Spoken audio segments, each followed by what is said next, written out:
ನ್ಯಾಯಾಧೀಶರು ಅಧ್ಯಾಯ 1 ಯೆಹೋಶುವನು ಮರಣ ಹೊಂದಿದ ಬಳಿಕ ಇಸ್ರಾಯೇಲರು ಕಾನಾನ್ಯರೊಡನೆ ಯುದ್ಧ ಮಾಡಲು ತಮ್ಮಲ್ಲಿ ಯಾವ ಕುಲ ಮುಂದಾಗಿ ಹೋಗಬೇಕೆಂದು ಸರ್ವೇಶ್ವರ ಸ್ವಾಮಿಯನ್ನು ವಿಚಾರಿಸಿದರು. 2 ಯೆಹೂದ ಕುಲ ಹೋಗಲಿ, ಇಗೋ, ನಾಡನ್ನು ಅವರ ಕೈಗೆ ಒಪ್ಪಿಸಿದ್ದೇನೆ ಎಂದರು ಸರ್ವೇಶ್ವರ. 3 ಆಗ ಯೆಹೂದ ಕುಲದವರು ತಮ್ಮ ಸೋದರರಾದ ಸಿಮೆಯೋನ್ಯರಿಗೆ, ಕಾನಾನ್ಯರೊಡನೆ ಯುದ್ಧ ಮಾಡಲು ನೀವು ನಮ್ಮ ಸಂಗಡ ನಮ್ಮ ಸ್ವಂತ ಪ್ರಾಂತ್ಯಕ್ಕೆ ಬನ್ನಿ, ಅನಂತರ ನಾವು ನಿಮ್ಮ ಸಂಗಡ ನಿಮ್ಮ ಸ್ವಂತ ಪ್ರಾಂತ್ಯಕ್ಕೆ ಬರುತ್ತೇವೆ ಎಂದು ಹೇಳಿದರು. 4 ಅವರು ಒಪ್ಪಿ ಯೆಹೂದ ಕುಲದವರ ಜೊತೆ ಯುದ್ಧಕ್ಕೆ ಹೋದರು. ಸರ್ವೇಶ್ವರ ಕಾನಾನ್ಯರನ್ನು ಹಾಗೂ ಪೆರಿಜ್ಜಿಯರನ್ನು ಅವರ ಕೈವಶ ಮಾಡಲು ಅವರು 10,000 ಶತ್ರುಗಳನ್ನು ಬೆಜೆಕಿನಲ್ಲಿ ಸೋಲಿಸಿದರು. 5 ಅದೋನಿ ಬೆಜೆಕನನ್ನು ಅಲ್ಲಿ ಎದುರುಗೊಂಡು ಯುದ್ಧಮಾಡಿ ಸೋಲಿಸಿದರು. 6 ಅದೋನಿ ಬೆಜೆಕನು ಅಲ್ಲಿಂದ ಓಡಿಹೋಗುತ್ತಿರುವಾಗ ಅವನನ್ನು ಹಿಂದಟ್ಟಿ ಹಿಡಿದು ಅವನ ಕೈಕಾಲುಗಳ ಹೆಬ್ಬೆರಳುಗಳನ್ನು ಕತ್ತರಿಸಿ ಬಿಟ್ಟರು. 7 ಆಗ ಅದೋನಿ ಬೆಜೆಕನು, 70 ಮಂದಿ ಅರಸರ ಕೈಕಾಲುಗಳ ಹೆಬ್ಬೆರಳುಗಳನ್ನು ನಾನು ಕತ್ತರಿಸಿದೆ, ನನ್ನ ಊಟದ ಮೇಜಿನ ಕೆಳಗೆ ಬೀಳುತ್ತಿದ್ದ ಚೂರು ಪಾರುಗಳನ್ನು ಅವರು ತಿನ್ನುತ್ತಿದ್ದರು, ನಾನು ಅವರಿಗೆ ಮಾಡಿದಂತೆಯೇ ದೇವರು ನನಗೆ ಮಾಡಿದ್ದಾರೆ ಎಂದನು. ಅವನನ್ನು ಜೆರುಸಲೇಮಿಗೆ ಕರೆತರಲು ಅವನು ಅಲ್ಲೇ ನಿಧನನಾದನು. 8 ಯೆಹೂದ ಕುಲದವರು ಜೆರುಸಲೇಮಿನೊಡನೆ ಯುದ್ಧ ಮಾಡಿದರು. ಆ ಜನರನ್ನು ಕತ್ತಿಗೆ ತುತ್ತಾಗಿಸಿ ಅವರ ಪಟ್ಟಣವನ್ನು ಸುಟ್ಟು ಹಾಕಿದರು. 9 ಅನಂತರ ಅವರು ಪರ್ವತ ಪ್ರದೇಶ, ದಕ್ಷಿಣ ಸೀಮೆ ಮತ್ತು ತಗ್ಗು ಪ್ರದೇಶ ಇವುಗಳಿಗೆ ಹೋಗಿ ಅಲ್ಲಿದ್ದ ಕಾನಾನ್ಯರೊಡನೆ ಯುದ್ಧ ಮಾಡಿದರು. 10 ಕಿರ್ಯತರ್ಬಾ ಎಂದು ಈ ಮುಂದೆ ಹೆಸರುಗೊಂಡಿದ್ದ ಹೆಬ್ರೋನಿಗೆ ಹೋಗಿ ಅಲ್ಲಿದ್ದ ಕಾನಾನ್ಯರ ಮೇಲೆ ದಾಳಿಮಾಡಿ ಅವರಲ್ಲಿ ಶೇಷ್ಟೆ, ಅಹೀಮನ್, ತನ್ನೈ ಎಂಬವರನ್ನು ಸೋಲಿಸಿದರು. 11 ಅಲ್ಲಿಂದ ದೆಬೀರಿನವರೆಗೆ ತೆರಳಿ ಅಲ್ಲಿಯವರ ವಿರುದ್ಧ ಯುದ್ಧ ಮಾಡಿದರು. ದೆಬೀರಕ್ಕೆ ಇದಕ್ಕೆ ಮುಂಚೆ ಕಿರ್ಯತ್ಸೇಫೆರ್ ಎಂಬ ಹೆಸರಿತ್ತು. 12 ಕಿರ್ಯತ್ಸೇಫೆರನ್ನು ಹಿಡಿದುಕೊಳ್ಳುವವನಿಗೆ ತನ್ನ ಮಗಳು ಅಕ್ಷಾ ಎಂಬಾಕೆಯನ್ನು ಕೊಟ್ಟು ಮದುವೆ ಮಾಡುವುದಾಗಿ ಕಾಲೇಬನು ಹೇಳಿದ್ದನು. 13 ಅಂತೆಯೇ ಅವನ ತಮ್ಮನೂ ಕೆನಜನ ಮಗನೂ ಆದ ಒತ್ನಿಯೇಲನು ಅದನ್ನು ಹಿಡಿದುಕೊಂಡಾಗ ಕಾಲೇಬನು ತನ್ನ ಮಗಳು ಅಕ್ಷಾ ಎಂಬಾಕೆಯನ್ನು ಆತನಿಗೆ ಮದುವೆ ಮಾಡಿಕೊಟ್ಟನು. 14 ಆಕೆ ಬಂದಾಗ ತನ್ನ ತಂದೆಯ ಬಳಿ ಭೂಮಿಯನ್ನು ಕೇಳುವಂತೆ ಗಂಡನನ್ನು ಪ್ರೇರೇಪಿಸಿದಳು.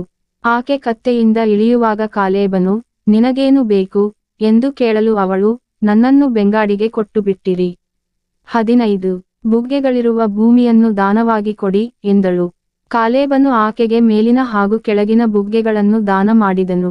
16 ಕೇನ್ಯನೂ ಮೋಶೆಯ ಮಾವನೂ ಆದ ಹೋಬಾಬನ ವಂಶದವರು ಖರ್ಜೂರ ನಗರದಿಂದ ಹೊರಟು ಯೆಹೂದ ಕುಲದವರ ಜೊತೆಯಲ್ಲಿ ಆರಾದಿನ ದಕ್ಷಿಣದಲ್ಲಿರುವ ಯೆಹೂದ ಮರುಭೂಮಿಗೆ ಬಂದು ಅಲ್ಲಿಯ ಜನರ ಸಂಗಡ ವಾಸಮಾಡಿದರು. 17 ತರುವಾಯ ಯೆಹೂದ ಕುಲದವರು ತಮ್ಮ ಬಂಧುಗಳಾದ ಸಿಮೆಯೋನ್ ಕುಲದವರ ಸಂಗಡ ಹೋಗಿ ಚೆಫತ್ ಎಂಬ ಪಟ್ಟಣದಲ್ಲಿದ್ದ ಕಾನಾನ್ಯರನ್ನು ಸೋಲಿಸಿ ಆ ಪಟ್ಟಣವನ್ನು ಹಾಳುಮಾಡಿ ಅದನ್ನು ಹೋರ್ಮಾ ಎಂದು ಕರೆದರು. 18 ಅನಂತರ ಅವರು ಗಾಜಾ, ಅಷ್ಟೆಲೋನ್, ಎಕ್ರೋನ್ ಅವುಗಳ ಮೇರೆಗಳನ್ನು ಎಂಬ ಪಟ್ಟಣಗಳನ್ನು ಅವು ಸ್ವಾಧೀನ ಮಾಡಿಕೊಂಡರು. 19 ಸರ್ವೇಶ್ವರ ಯೆಹೂದ ಕುಲದವರ ಸಂಗಡ ಇದ್ದುದರಿಂದ ಅವರು ಪರ್ವತ ಪ್ರದೇಶಗಳನ್ನೆಲ್ಲ ಸ್ವತಂತ್ರಿಸಿಕೊಂಡರು. ಆದರೆ ತಗ್ಗಿನ ಪ್ರದೇಶಗಳಲ್ಲಿ ವಾಸಿಸುವವರಿಗೆ ಕಬ್ಬಿಣ ರಥಗಳಿದ್ದುದರಿಂದ ಅವರನ್ನು ಹೊರಗಟ್ಟಲು ಆಗಲಿಲ್ಲ. 20 ಮೋಶೆ ಆಜ್ಞಾಪಿಸಿದಂತೆ ಅವರು ಕಾಲೇಬನಿಗೆ ಹೆಬ್ರೋನ್ ಪಟ್ಟಣವನ್ನು ಕೊಟ್ಟರು, ಅವನು ಅನಾಕನ 3 ಮಂದಿ ಮಕ್ಕಳನ್ನು ಅಲ್ಲಿಂದ ಅಟ್ಟಿಬಿಟ್ಟನು. 21 ಜೆರುಸಲೇಮಿನಲ್ಲಿದ್ದ ಯೆಬೂಸಿಯರನ್ನು ಹೊರಡಿಸಲು ಬೆನ್ಯಾಮಿನ್ಯರಿಂದ ಆಗದೆ ಹೋಯಿತು. ಅವರು ಇಂದಿನವರೆಗೂ ಬೆನ್ಯಾಮಿನ್ಯರ ಸಂಗಡ ಜೆರುಸಲೇಮಿನಲ್ಲೇ ವಾಸವಾಗಿ ಇದ್ದಾರೆ. 22 ಇವರ ಹಾಗೆಯೇ ಜೋಸೆಫನ ಕುಲದವರು ಹೊರಟು ಬೇತೇಲಿಗೆ ಬಂದರು. ಸರ್ವೇಶ್ವರ ಸ್ವಾಮಿ ಅವರೊಂದಿಗೆ ಇದ್ದರು.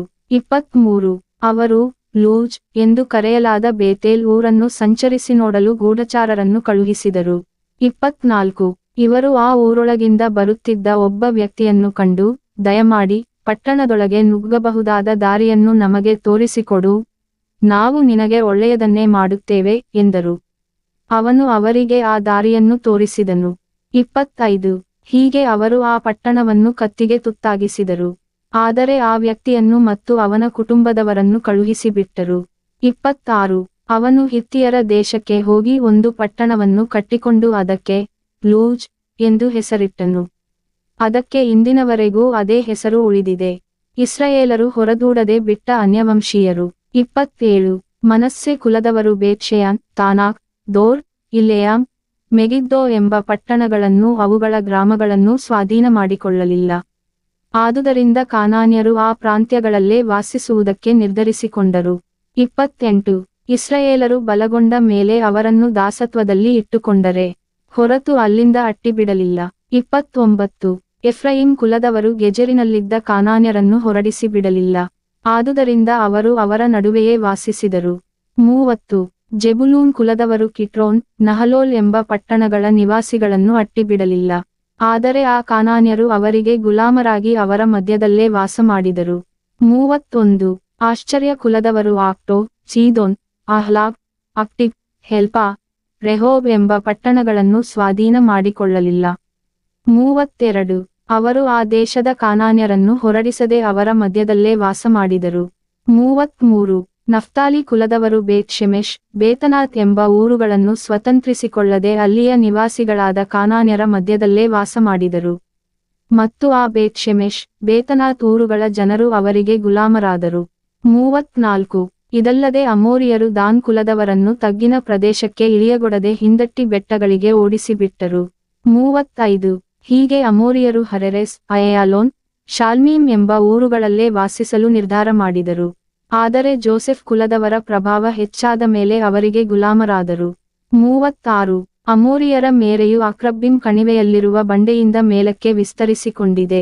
ನ್ಯಾಯಾಧೀಶರು ಅಧ್ಯಾಯ 2 1 ಸರ್ವೇಶ್ವರ ಸ್ವಾಮಿಯ ದೂತನು ಗಿಲ್ಗಾಲಿನಿಂದ ಬೋಕೀಮಿಗೆ ಬಂದು ಇಸ್ರಾಯೇಲರಿಗೆ, ನಾನು ನಿಮ್ಮನ್ನು ಈಜಿಪ್ಟಿನಿಂದ ಬರಮಾಡಿ ನಿಮ್ಮ ಪೂರ್ವಜರಿಗೆ ಪ್ರಮಾಣ ಮಾಡಿದ ನಾಡಿಗೆ ಕರೆದು ತಂದೆನು.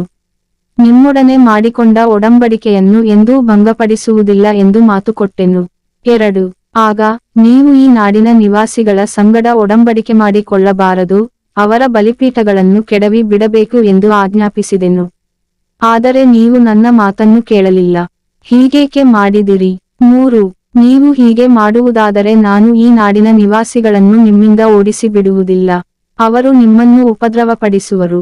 ಅವರ ದೇವತೆಗಳು ನಿಮ್ಮನ್ನು ತಮ್ಮ ಉರುಳಿನಲ್ಲಿ ಸಿಕ್ಕಿಸಿಕೊಳ್ಳುವುವು ಎಂದು ನಿಮಗೆ ಮೊದಲೇ ಹೇಳಿದ್ದೇನೆ ಎಂದನು. 4 ಸರ್ವೇಶ್ವರನ ದೂತನು ಹೇಳಿದ ಈ ಮಾತುಗಳನ್ನು ಕೇಳಿ ಇಸ್ರಾಯೇಲರೆಲ್ಲರೂ ಗಟ್ಟಿಯಾಗಿ ಅತ್ತರು. 5 ಆದುದರಿಂದಲೇ ಆ ಸ್ಥಳಕ್ಕೆ ಬೋಕೀಮ್ ಎಂದು ಹೆಸರಿಟ್ಟು ಅಲ್ಲಿಯೇ ಸರ್ವೇಶ್ವರನಿಗೆ ಬಲಿಯನ್ನರ್ಪಿಸಿದರು. 6 ಯೆಹೋಶುವನು ಇಸ್ರಾಯೇಲರನ್ನು ಕಳುಹಿಸಿದ ಮೇಲೆ ಅವರು ತಮ್ಮ ತಮ್ಮ ಪಾಲಿಗೆ ಬಂದ ಪ್ರದೇಶಗಳಿಗೆ ಹೋಗಿ ಅವುಗಳನ್ನು ಸ್ವತಂತ್ರಿಸಿಕೊಂಡರು. 7 ಯೆಹೋಶುವನ ದಿನಗಳಲ್ಲೂ ಅವನ ಕಾಲದಿಂದ ಇನ್ನೂ ಜೀವಿಸುತ್ತಿದ್ದ ಹಿರಿಯರ ದಿನಗಳಲ್ಲೂ ಇಸ್ರಾಯೇಲರು ಸರ್ವೇಶ್ವರನಿಗೆ ಸೇವೆ ಸಲ್ಲಿಸುತ್ತಾ ಬಂದರು. ಈ ಹಿರಿಯರು ಸರ್ವೇಶ್ವರ ಇಸ್ರಾಯೇಲರ ಪರವಾಗಿ ಮಾಡಿದ ಮಹತ್ಕಾರ್ಯಗಳಿಗೆ ಸಾಕ್ಷಿಗಳಾಗಿದ್ದರು. 8 ಸರ್ವೇಶ್ವರನ ದಾಸ ನೂನನ ಮಗ ಯೆಹೋಶುವನು 110 ವರ್ಷದವನಾಗಿ ಮರಣ ಹೊಂದಿದನು. 9 ಅವನನ್ನು ಅವನ ಸ್ವಾಸ್ಥ್ಯಭೂಮಿಯಾದ ತಿಮ್ನತ್ ಹೆರೆಸ್ ಎಂಬಲ್ಲಿ ಸಮಾಧಿ ಮಾಡಿದರು. ಅದು ಎಫ್ರಾಯಿಮ್ ಪರ್ವತ ಪ್ರದೇಶದಲ್ಲಿರುವ ಗಾಷ್ ಬೆಟ್ಟದ ಉತ್ತರ ದಿಕ್ಕಿನಲ್ಲಿದೆ. 10 ಅವನ ಕಾಲದವರೆಲ್ಲರೂ ತಮ್ಮ ಪೂರ್ವಜರಂತೆ ದೈವಾಧೀನರಾದ ಮೇಲೆ ಬೇರೊಂದು ಸಂತಾನ ಹುಟ್ಟಿಕೊಂಡಿತು. ಇವರು ಸರ್ವೇಶ್ವರ ಸ್ವಾಮಿಯನ್ನು ಮರೆತರು, ಇಸ್ರಾಯೇಲರಿಗೆ ಮಾಡಿದ ಮಹತ್ಕಾರ್ಯಗಳ ನೆನಪು ಇವರಿಗೆ ಇರಲಿಲ್ಲ. 11 ಈ ಇಸ್ರಾಯೇಲರು ಬಾಳ್ ದೇವತೆಯ ಪ್ರತಿಮೆಗಳನ್ನು ಪೂಜಿಸಿ ಸರ್ವೇಶ್ವರನ ದೃಷ್ಟಿಯಲ್ಲಿ ದ್ರೋಹಿಗಳಾದರು. 12 ತಮ್ಮ ಪೂರ್ವಜರನ್ನು ಈಜಿಪ್ಟಿನಿಂದ ಕರೆದು ತಂದ ದೇವರಾದ ಸರ್ವೇಶ್ವರನನ್ನು ಬಿಟ್ಟು ಅನ್ಯದೇವತೆಗಳನ್ನು ಅಂದರೆ ತಮ್ಮ ಸುತ್ತಮುತ್ತಲಿನ ಜನಾಂಗಗಳ ದೇವರುಗಳನ್ನು ಅವಲಂಬಿಸಿ ಅವುಗಳಿಗೆ ಅಡ್ಡಬಿದ್ದು ಸರ್ವೇಶ್ವರನನ್ನು ರೇಗಿಸಿದರು.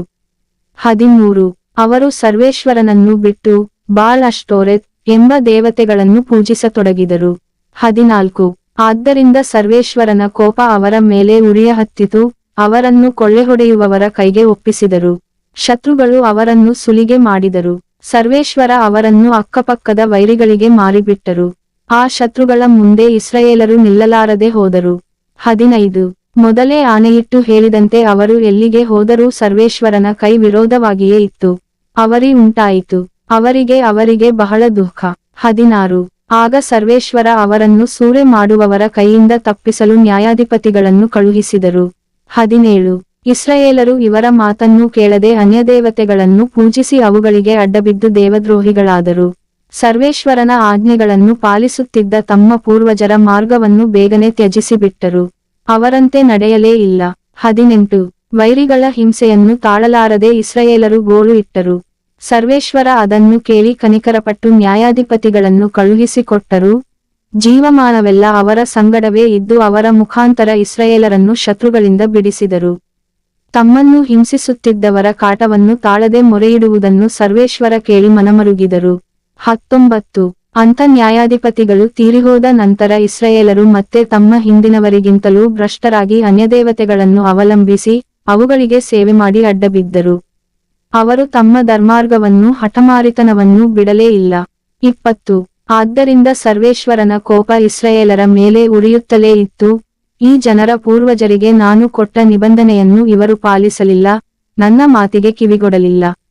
21 ಇವರು ತಮ್ಮ ಹಿರಿಯರಂತೆ ಜಾಗರೂಕತೆಯಿಂದ ಸರ್ವೇಶ್ವರನಾದ ನನ್ನ ಮಾರ್ಗದಲ್ಲಿ ನಡೆಯುವರೋ ಇಲ್ಲವೋ ಎಂದು ಈ ಜನಾಂಗಗಳ ಮುಖಾಂತರವೇ ಪರೀಕ್ಷಿಸುವೆನು ಎಂದುಕೊಂಡರು. 22 ಆದ್ದರಿಂದ ಯೆಹೋಶುವನು ಸಾಯುವ ಮೊದಲು ಹೊರಗಟ್ಟದೆ ಬಿಟ್ಟ ಜನಾಂಗಗಳಲ್ಲಿ ಒಂದನ್ನಾದರೂ ನಾನು ಹೊರಡಿಸುವುದಿಲ್ಲ. 23 ಈ ಕಾರಣ ಸರ್ವೇಶ್ವರ ಸ್ವಾಮಿ ಯೆಹೋಶುವನ ಕೈಗೆ ಒಪ್ಪಿಸದೆ ಉಳಿಸಿದ್ದ ಜನಾಂಗಗಳನ್ನು ಬೇಗನೆ ಅಟ್ಟಿಬಿಡಲಿಲ್ಲ. ನ್ಯಾಯಾಧೀಶರು ಅಧ್ಯಾಯ 3 1 ಕಾನಾನ್ಯರೊಡನೆ ನಡೆದ ಯುದ್ಧಗಳಲ್ಲಿ ಒಂದರಲ್ಲೂ ಪಾಲ್ಗೊಳ್ಳದೆ ಇದ್ದ ಇಸ್ರಾಯೇಲರನ್ನು ಪರೀಕ್ಷಿಸುವುದಕ್ಕೂ.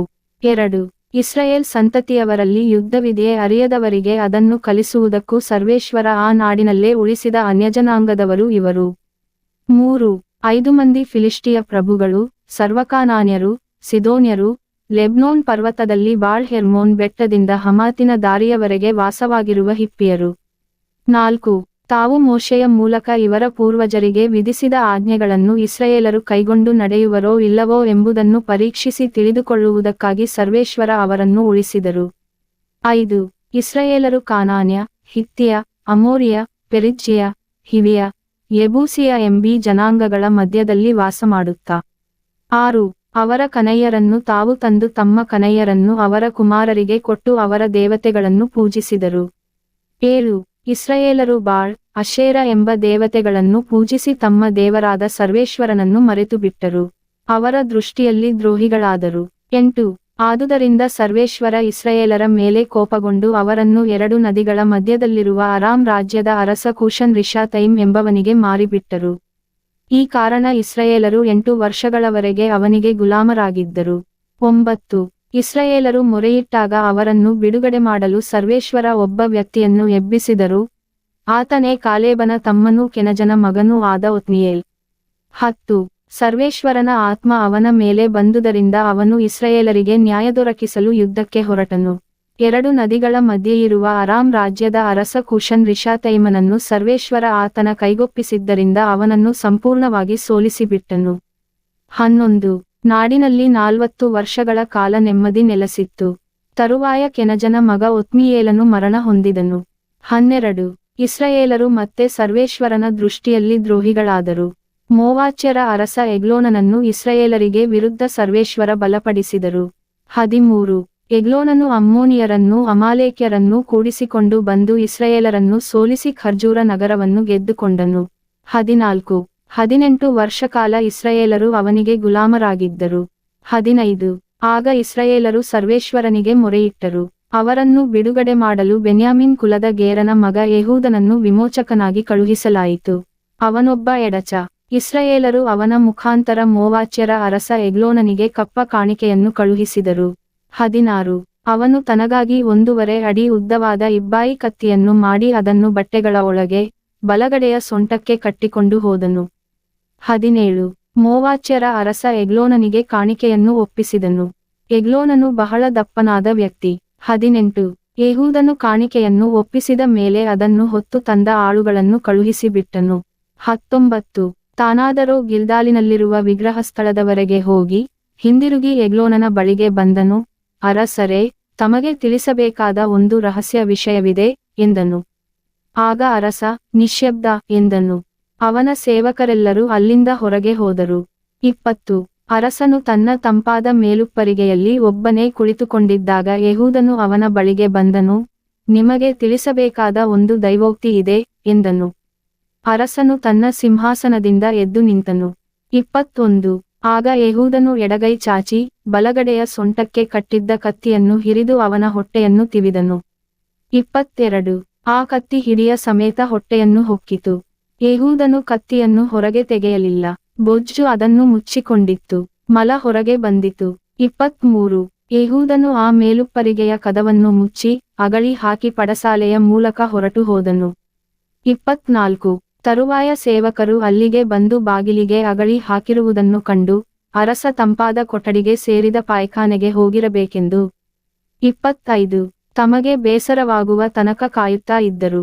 ಆದರೂ ಅರಸ ಕದಗಳನ್ನು ತೆರೆಯದೇ ಇರುವುದನ್ನು ನೋಡಿ ಬೀಗದ ಕೈಯಿಂದ ತಾವೇ ಬಾಗಿಲು ತೆರೆದರು. ಇಗೋ, ಅವರ ಒಡೆಯ ನೆಲದ ಮೇಲೆ ಸತ್ತು ಬಿದ್ದಿದ್ದನು. 26 ಅವರು ಕಾಯ್ದಿದ್ದ ಸಮಯದಲ್ಲೇ ಯೆಹೂದನು ತಪ್ಪಿಸಿಕೊಂಡು ವಿಗ್ರಹಗಳಿದ್ದ ಸ್ಥಳದಲ್ಲಿ ನದಿ ದಾಟಿ 27 ಸೆಯಿರಾ ಎಂಬಲ್ಲಿಗೆ ಬಂದು ಎಫ್ರೈಮ್ ಪರ್ವತ ಪ್ರದೇಶದಲ್ಲಿ ಕಹಳೆಯನ್ನು ಊದಿದನು. ಕೂಡಲೇ ಇಸ್ರಾಯೇಲರು ಅವನ ಬಳಿಗೆ ಬಂದು ಗುಡ್ಡದಿಂದ ಇಳಿದು ಅವನ ಸಂಗಡ ಹೊರಟರು. 28 ಯೆಹೂದನು ಅವರಿಗೆ ನಾಯಕನಾಗಿ, ನನ್ನನ್ನು ಹಿಂಬಾಲಿಸಿ ಬನ್ನಿ, ಸರ್ವೇಶ್ವರ ನಿಮ್ಮ ಶತ್ರುಗಳಾದ ಮೋವಾಚ್ಯರನ್ನು ನಿಮ್ಮ ಕೈಗೊಪ್ಪಿಸಿದ್ದಾರೆ ಎಂದನು. ಅಂತೆಯೇ ಅವರು ಅವನನ್ನು ಹಿಂಬಾಲಿಸಿ ಮೋವಾಬಿಗೆ ಹೋಗುವ ಹಾಯಗಡಗಳನ್ನೆಲ್ಲ ಹಿಡಿದುಕೊಂಡು ಯಾರನ್ನೂ ದಾಟಗೊಡಲಿಲ್ಲ. 29 ಅಂದು ಅವರು ಸುಮಾರು 10,000 ಮಂದಿ ಪುಷ್ಟ ಹಾಗೂ ಪರಾಕ್ರಮಿಗಳಾದ ಮೋವಾಬ್ಯರನ್ನು ಸದೆಬಡಿದರು, ಒಬ್ಬನೂ ತಪ್ಪಿಸಿಕೊಳ್ಳಲಾಗಲಿಲ್ಲ. 30 ಮೋವಾಚ್ಯರು ಇಸ್ರಾಯೇಲರಿಗೆ ಶರಣಾದರು. ನಾಡಿನಲ್ಲಿ 80 ವರ್ಷ ನೆಮ್ಮದಿ ಇತ್ತು. 31 ಯೆಹೂದನ ಬಳಿಕ ಅನಾತನ ಮಗ ಶರನು ಮುಂದೆ ಬಂದು ಎತ್ತಿನ ಮುಳ್ಳುಗೋಲಿನಿಂದ 600 ಮಂದಿ ಫಿಲಿಷ್ಟಿಯರನ್ನು ಕೊಂದು ಇಸ್ರಾಯೇಲರನ್ನು ಕಾಪಾಡಿದನು. ನ್ಯಾಯಾಧೀಶರು ಅಧ್ಯಾಯ 4 1 ಯೆಹೂದನು ನಿಧನನಾದ ನಂತರ ಇಸ್ರಾಯೇಲರು ಪುನಃ ಸರ್ವೇಶ್ವರನ ದೃಷ್ಟಿಯಲ್ಲಿ ದ್ರೋಹಿಗಳಾದರು. 2 ಈ ಕಾರಣ ಸರ್ವೇಶ್ವರ ಅವರನ್ನು ಹಾಚೋರಿನಲ್ಲಿ ಆಳುತ್ತಿದ್ದ ಕಾನಾನ್ಯ ರಾಜನಾದ ಯಾಬೀನನಿಗೆ ವಶಪಡಿಸಿದರು. ಮೇಚ್ಛರ ಹರೋಷೆತ್ ಎಂಬ ಪಟ್ಟಣದಲ್ಲಿ ವಾಸವಾಗಿದ್ದ ಸೀಸೆರನು ಅವನ ಸೇನಾಪತಿ ಆಗಿದ್ದನು. 3 900 ಕಬ್ಬಿಣದ ರಥಗಳನ್ನು ಪಡೆದಿದ್ದ ಇವನು ಇಸ್ರಾಯೇಲರನ್ನು 20 ವರ್ಷಕಾಲ ದಬ್ಬಾಳಿಕೆಗೆ ಈಡುಪಡಿಸಿದನು. ಆಗ ಅವರು ಸರ್ವೇಶ್ವರನಿಗೆ ಮೊರೆಯಿಟ್ಟರು. 4 ಆ ಕಾಲದಲ್ಲಿ ಲಪ್ಪಿದೋತನ ಹೆಂಡತಿ ದೆಬೋರಳೆಂಬ ಪ್ರವಾದಿನಿ ಇಸ್ರಾಯೇಲರಲ್ಲಿ ನ್ಯಾಯ ತೀರಿಸುತ್ತಿದ್ದಳು. 5 ಆಕೆ ಎಫ್ರಾಯೀಮ್ ಬೆಟ್ಟದ ಸೀಮೆಯಲ್ಲಿ ರಾಮಕ್ಕೂ ಬೇತೇಲಿಗೂ ಮಧ್ಯದಲ್ಲಿರುವ ದೆಬೋರಳ ಖರ್ಜೂರ ವೃಕ್ಷ ವೆಂದು ಹೆಸರುಗೊಂಡ ಮರದ ಕೆಳಗೆ ಆಸೀನಳಾಗಿರುತ್ತಿದ್ದಳು. ಇಸ್ರಾಯೇಲರು ನ್ಯಾಯತೀರ್ಪಿಗಾಗಿ ಆಕೆಯ ಬಳಿಗೆ ಬರುತ್ತಿದ್ದರು. 6 ಆಕೆ ನಫ್ತಾಲಿ ದೇಶದ ಕೆದೆ ಊರಿನಲ್ಲಿದ್ದ ಅಬೀನೋವಮನ ಮಗ ಬಾರಾಕನನ್ನು ಬರಹೇಳಿ ಅವನಿಗೆ, ನಿಶ್ಚಯವಾಗಿ ಇಸ್ರಾಯೇಲರ ದೇವರಾದ ಸರ್ವೇಶ್ವರ ನಿನಗೆ ಆಜ್ಞಾಪಿಸಿದ್ದಾರೆ, ನೀನೆದ್ದು ನಫ್ತಾಲಿ ಮತ್ತು ಜೆಬುಲೂನ್ ಕುಲಗಳಿಂದ 10,000 ಜನರನ್ನು ಕೂಡಿಸಿಕೊಂಡು ತಾಬೋರ್ ಬೆಟ್ಟಕ್ಕೆ ಹೋಗು. 7 ಯಾಬೀನನ ಸೇನಾಪತಿ ಸೀಸೆರನನ್ನು ನಿನ್ನ ಬಳಿಗೆ ಕೀಶೋನ್ ಹಳ್ಳಕ್ಕೆ ಎಳೆದುಕೊಂಡು ಬರುವರು. ಅವನಿಗೆ ರಥಗಳೂ ಸೇನಾಪಡೆಗಳೂ ಇದ್ದರೂ ನಾನು ನಿನಗೆ ಜಯವನ್ನು ದೊರಕಿಸುವೆನು ಎಂದಳು. 8 ಬಾರಾಕನು ಆಕೆಗೆ, ನೀನು ನನ್ನ ಸಂಗಡ ಬರುವುದಾದರೆ ಹೋಗುತ್ತೇನೆ, ಇಲ್ಲವಾದರೆ ಹೋಗುವುದಿಲ್ಲ ಎಂದನು. 9 ಆಕೆ, ನಾನು ಹೇಗೂ ನಿನ್ನ ಸಂಗಡ ಬರುವೆನು, ಆದರೆ ಈ ಯುದ್ಧದಿಂದ ನಿನಗೆ ಗೌರವಗಿಟ್ಟದು, ಏಕೆಂದರೆ ಸರ್ವೇಶ್ವರ ಸೀಸೆರನನ್ನು ಒಬ್ಬ ಮಹಿಳೆಗೆ ಒಪ್ಪಿಸಿಕೊಡುವರು ಎಂದು ಹೇಳಿ ಬಾರಾಕನೊಡನೆ ಕೆದೆಷಿಗೆ ಹೋದಳು. 10 ಬಾರಾಕನು ಜೆಬುಲೂನ್ಯರನ್ನೂ ನಫ್ತಾಲ್ಯರನ್ನೂ ಕೆದೆಷಿಗೆ ಕರೆಸಿದನು. ಅವರಲ್ಲಿ 10,000 ಮಂದಿ ಅವನ ಹೆಜ್ಜೆ ಹಿಡಿದು ಯುದ್ಧಕ್ಕೆ ಹೋದರು. ದೆಬೋರಳೂ ಹೋದಳು. 11 ಕೇನ್ಯನಾದ ಹೆಬೆರನು ಮೋಶೆಯ ಮಾವ ಹೋಬಾಬನ ವಂಶದ ಉಳಿದ ಕೇನ್ಯರನ್ನು ಬಿಟ್ಟು ಕೆದೆಷಿನ ಹತ್ತಿರ ಇರುವ ಚಾನನ್ನೀಮ್ ಎಂಬ ಊರಿನ ಏಲೋನ್ ವೃಕ್ಷದವರೆಗೆ ಬಂದು ಅಲ್ಲಿ ಗುಡಾರ ಹಾಕಿಕೊಂಡಿದ್ದನು. 12 ಅಬೀನೋವಮನ ಮಗ ಬಾರಾಕನು ತಾಬೋರ್ ಬೆಟ್ಟವನ್ನೇರಿ ಬಂದಿದ್ದಾನೆಂಬ ವರ್ತಮಾನ ಸೀಸೆರನಿಗೆ ಮುಟ್ಟಿದಾಗ 13 ಅವನು ತನ್ನ 900 ಕಬ್ಬಿಣದ ರಥಗಳನ್ನೂ ಎಲ್ಲಾ ಸೈನ್ಯವನ್ನೂ ತೆಗೆದುಕೊಂಡು ಮೇಚ್ಛರ ಹರೋಷೆತಿನಿಂದ ಕೀಶೋನ್ ಹಳ್ಳಕ್ಕೆ ಬಂದನು. 14 ಆಗ ದೆಬೋರಳು ಬಾರಾಕನಿಗೆ, ಏಳು, ಸರ್ವೇಶ್ವರ ಸೀಸೆರನನ್ನು ನಿನ್ನ ಕೈಗೆ ಒಪ್ಪಿಸುವ ದಿನ ಇದೆ, ನಿಶ್ಚಯವಾಗಿ ಅವರು ತಾವೇ ನಿನ್ನ ಮುಂದಾಗಿ ಯುದ್ಧಕ್ಕೆ ಹೊರಡುವರು ಎಂದಳು. ಬಾರಾಕನು ಬೇಗನೆ 10,000 ಜನರ ಸಹಿತ ತಾಬೋರ್ ಬೆಟ್ಟದಿಂದಿಳಿದನು. 15 ಸರ್ವೇಶ್ವರ ಸೀಸೆರನನ್ನೂ ಅವನ ಎಲ್ಲಾ ಸೈನ್ಯರಥಗಳನ್ನೂ ಬಾರಾಕನ ಮುಂದೆ ಗಲಿಬಿಲಿಪಡಿಸಿ ಕತ್ತಿಗೆ ತುತ್ತಾಗಿಸಿದರು. ಸೀಸೆರನು ರಥದಿಂದ ಹಾರಿ ಓಡಿ ಹೋದನು. 16 ಬಾರಾಕನು ಅವನ ಸೈನ್ಯರಥಗಳನ್ನು ಮೇಚ್ಛರ ಹರೋಷೆತಿನವರೆಗೂ ಹಿಂದಟ್ಟಿದನು. ಸೀಸೆರನ ಸೈನ್ಯದವರೆಲ್ಲರೂ ಕತ್ತಿಯಿಂದ ಹತರಾದರೂ ಒಬ್ಬನೂ ಉಳಿಯಲಿಲ್ಲ. 17 ಹಾಚೋರಿನ ಅರಸ ಯೂಬೀನನಿಗೂ ಕೇನ್ಯನಾದ ಹೆಬೆರನ ಮನೆಯವರಿಗೂ ಸಮಾಧಾನ ಇದ್ದುದರಿಂದ ಸೀಸೆರನು ಕಾಲುನಡೆಯಾಗಿ ಕೇನ್ಯನಾದ ಹೆಬೆರನ ಹೆಂಡತಿಯಾದ ಯಾಯೇಲಳ ಗುಡಾರದ ಕಡೆಗೆ ಹೋದನು. 18 ಯಾಯೇಲಳು ಹೊರಗೆ ಹೋಗಿ ಸೀಸೆರನನ್ನು ಎದುರುಗೊಂಡು ಅವನಿಗೆ, ಒಡೆಯ, ಒಳಗೆ ಬನ್ನಿ, ಹೆದರಬೇಡಿ, ನಮ್ಮಲ್ಲಿಗೆ ಬನ್ನಿ ಎನ್ನಲು ಅವನು ಗುಡಾರದೊಳಗೆ ಹೋದನು. ಆಗ ಆಕೆ ಅವನನ್ನು ಕಂಬಳಿಯಿಂದ ಮುಚ್ಚಿದಳು. 20 ಅವನು ಆಕೆಗೆ, ನೀನು ಗುಡಾರದ ಬಾಗಿಲಲ್ಲೇ ನಿಂತಿರು, ಯಾರಾದರೂ ಬಂದು, ಇಲ್ಲಿ ಒಬ್ಬ ಮನುಷ್ಯ ಇರುವನೆ ಎಂದು ವಿಚಾರಿಸಿದರೆ, ಇಲ್ಲ ಎಂದು ಹೇಳಿದನು. 21 ಆದರೆ ಹೆಬೆರನ ಹೆಂಡತಿ ಯಾಯೇಲಳು ಕೈಯಲ್ಲಿ ಗುಡಾರದ ಗೂಟವನ್ನು ಒಂದು ಕೊಡತಿಯನ್ನು ತೆಗೆದುಕೊಂಡು ಅವನು ಆಯಾಸದಿಂದ ಗಾಢನಿದ್ರೆಯಲ್ಲಿದ್ದಾಗ ಮೆಲ್ಲಗೆ ಹತ್ತಿರ ಹೋಗಿ ಅವನ ಕಣತಲೆಯಲ್ಲಿ ಆ ಗೂಟವನ್ನು ಹೊಡೆದು ನೆಲಕ್ಕೆ ನಾಟಿಸಿದಳು, ಅವನು ಸತ್ತನು. 22 ಅದೇ ಕ್ಷಣದಲ್ಲಿ ಸೀಸೆರನನ್ನ ಹಿಂದಟ್ಟುತ್ತಿದ್ದ ಬಾರಾಕನು ಅಲ್ಲಿಗೆ ಬಂದನು. ಯಾಯೇಲಳು ಹೊರಗೆ ಹೋಗಿ ಅವನನ್ನು ಎದುರುಗೊಂಡು, ಬಾ, ನೀನು ಹುಡುಕುವ ಮನುಷ್ಯನನ್ನು ತೋರಿಸುತ್ತೇನೆ ಎಂದು ಹೇಳಲು ಅವನು ಒಳಗೆ ಹೋಗಿ ಸೀಸೆರನು ಸತ್ತುಬಿದ್ದದ್ದನ್ನು ಕಂಡನು. ಅವನ ತಲೆಯಲ್ಲಿ ಗೂಟವು ಜಡಿದಿತ್ತು. 23 ಆ ದಿನದಂದು ದೇವರು ಕಾನಾನ್ಯ ರಾಜನಾದ ಯಾಬೀನನನ್ನು ಇಸ್ರಾಯೇಲರಿಗೆ ಶರಣಾಗತನಾಗುವಂತೆ ಮಾಡಿದರು. 24 ಇಸ್ರಾಯೇಲರು ಹೆಚ್ಚು ಹೆಚ್ಚು ಬಲಗೊಂಡದ್ದರಿಂದ ಕಾನಾನ್ಯರ ಅರಸ ಯಾಬೀನನು ಪೂರ್ಣವಾಗಿ ಸೋತು ನಿರ್ನಾಮವಾದನು. ನ್ಯಾಯಾಧೀಶರು ಅಧ್ಯಾಯ 5 1 ಆ ದಿನ ದೆಬೋರಳು ಮತ್ತು ಅಬೀನೋವಮನ ಮಗ ಬಾರಾಕನು ಈ ಗೀತೆಯನ್ನು ಹಾಡಿದರು. 2 ಪಣತೊಟ್ಟಿದ್ದರು ಇಸ್ರಾಯೇಲಿನ ವೀರರು ಸೈನ್ಯ ಸೇರಿದ್ದಾರೆ ಸ್ಟೆಚ್ಚೆಯಿಂದ ಜನರು ಮಾಡಿರಿ ನೀವು ಸರ್ವೇಶ್ವರನ ಗುಣಗಾನವನ್ನು. 3 ಅರಸರೇ ಕೇಳಿ, ಪ್ರಭುಗಳೇ ಕಿವಿಗೊಡಿ, ನಾ ಕಟ್ಟುವೆನು ಕವಿತೆಯನ್ನು ಸರ್ವೇಶ್ವರನಿಗೆ, ನಾ ಭಜಿಸಿ ಹಾಡುವೆನು ಇಸ್ರಾಯೇಲರ ದೇವನಿಗೆ. 4 ಎದೋಮ್ಯರ ಪ್ರಾಂತ್ಯದಿಂದ ಸೇಯಿರ ಗುಡ್ಡದಿಂದ ಹೇ ಸರ್ವೇಶ್ವರ, ನೀ ಹೊರಟು ಬರುವಾಗ ಕಂಪಿಸಿತು ಭೂಮಿ, ಹನಿಗರೆಯಿತು ಆಗಸ ಮಳೆ ಸುರಿಸಿತು ಮೇಘಮಂಡಲ. 5 ಕರಗಿಹೋದವು ಬೆಟ್ಟಗುಡ್ಡಗಳು ಆ ಸರ್ವೇಶ್ವರನ ಮುಂದೆ ನೀರಾಗಿ ಹೋಯಿತು ಸೀನಾಯಿ ಪರ್ವತವು ಇಸ್ರಾಯೇಲರ ದೇವನೆದುರಿಗೆ. 6 ಅನಾತನ ಮಗ ಶರನ ಕಾಲದಲ್ಲಿ ಯಾಯೇಲನ ದಿನಗಳಲ್ಲಿ ನಿಂತುಹೋಯಿತು ಸಂಚಾರ ರಾಜಮಾರ್ಗಗಳಲ್ಲಿ, ನಡೆದರು ಪಯಣಿಗರು ಸೀಳುದಾರಿಗಳಲ್ಲಿ. 7 ದೆಬೋರಾ ಇಸ್ರಾಯೇಲರ ತಾಯಿಯಂತೆ ನೀ ಬರುವ ಮುನ್ನ ಪಾಳುಬಿದ್ದಿದ್ದವು ಇಸ್ರಾಯೇಲ ಗ್ರಾಮಗಳೆಲ್ಲ. 8 ಆರಿಸಿಕೊಂಡಿದ್ದರು ಜನರು ಅನ್ಯ ದೇವತೆಗಳನ್ನು ಊರಬಾಗಿಲವರೆಗೆ ಬಂದಿತು ಕದನಕಾಳಗಗಳು ಇರಲಿಲ್ಲ ಗುರಾಣಿ ಮರ್ಜಿಗಳಾವು ಓರ್ವರಲ್ಲೂ ಇಸ್ರಾಯೇಲರ 40,000 ಸೈನಿಕರಲ್ಲೂ. 9 ಇಸ್ರಾಯೇಲಿನ ನಾಯಕರೊಡನೆ ಸೇರಿ ಸ್ಟೆಚ್ಚೆಯಿಂದ ಸೈನ್ಯ ಸೇರಿದ ಜನರೊಡಗೂಡಿ ನಾನಲಿದು ಹಾಡುವೆನು, ಮಾಡಿರಿ ನೀವು ಸರ್ವೇಶ್ವರನ ಗುಣಗಾನವನ್ನು. 10 ಬಿಳಿಕತ್ತೆಗಳ ಮೇಲೆ ಸವಾರಿ ಮಾಡುವವರೇ, ರತ್ನಗಂಬಳಿಗಳ ಮೇಲೆ ಕುಳಿತಿರುವವರೇ, ಮಾಡಿರಿ ಗಾನ, ಮಾಡಿರಿ ಗುಣಗಾನ, ಓ ಪಯಣಿಗರೇ. 11 ಸೇದುವ ಬಾವಿಗಳ ಬಳಿ ಕುಳಿತು ಕೊಳ್ಳೆಹಂಚಿಕೊಳ್ಳುವವರ ಧ್ವನಿಯನಾಲಿಸು.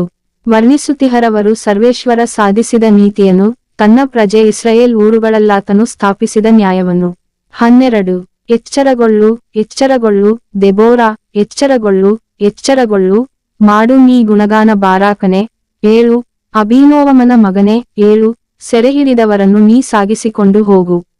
13 ಚದರಿಹೋದವರು ಕೂಡಿಬಂದರು ನಾಯಕರ ಬಳಿಗೆ ಸರ್ವೇಶ್ವರನ ಶೂರಜನರು ವೀರರಂತೆ ನೆರೆದು ಬಂದರು ನನ್ನ ಸಹಾಯಕ್ಕೆ. 14 ಬಂದರು ಅಮಾಲೇಕ್ಯರ ಪ್ರದೇಶದೊಳು ನೆಲೆಗೊಂಡ ಎಫ್ರಾಯಿಮ್ಯರು, ಅವರೊಂದಿಗೆ ಬಂದರು ಬೆನ್ಯಾಮೀನ್ಯರು, ಮಾಕೀರನ ಗೋತ್ರದ ಪ್ರಧಾನರು, ಜೆಬುಲೂನ್ ಕುಲದೊಳು ದಂಡಧಾರಿಗಳಾದ ಸೇನಾನಾಯಕರು. 15 ಇಸ್ಸಾಕಾರ್ ಕುಲಪ್ರಭುಗಳು ಬಂದರು ದೆಬೋರಳ ಜೊತೆಯಲ್ಲಿ, ಆಗಮಿಸಿದನು ಬಾರಾಕನು ಇಸ್ಸಾಕಾರ್ಯರ ಸಂಗಡದಲ್ಲಿ, ಇವನ ಹೆಜ್ಜೆ ಹಿಡಿದು ಬಂದರು ಅವರೆಲ್ಲರೂ ತವಕದಲ್ಲಿ. 16 ರೂಬೇನ್ಯರ ಮಧ್ಯೆ ಕಾಣಿಸಿಕೊಂಡಿತ ವಾದವಿವಾದಗಳು, ಮನೋವೇದನೆಗಳು, ರೂಬೇನ್ಯರೇ, ನೀವೇಕೆ ಕೂತಿರಿ ಕುರಿಹಟ್ಟಿಗಳಲ್ಲಿ, ಮಂದೆಗಳ ಮಧ್ಯೆಯಲ್ಲಿ, ಕೇಳಬೇಕೆಂದೋ ಅಪಾಯದ ಸಿಳ್ಳು ಸದ್ದನು. ಹೌದು ರೂಬೇನ್ಯರ ಮಧ್ಯೆ ಕಾಣಿಸಿಕೊಂಡಿತು ವಾದವಿವಾದಗಳು, ಮನೋವೇದನೆಗಳು. 17 ಗಿಲ್ಯಾದರು ಉಳಿದರು ಜೋರ್ಡನಿನ ಆಚೆಯಲ್ಲೇ ದಾನ್ಕುಲದವರು ಉಳಿದರೇಕೆ, ಹಡಗುಗಳಲ್ಲೇ.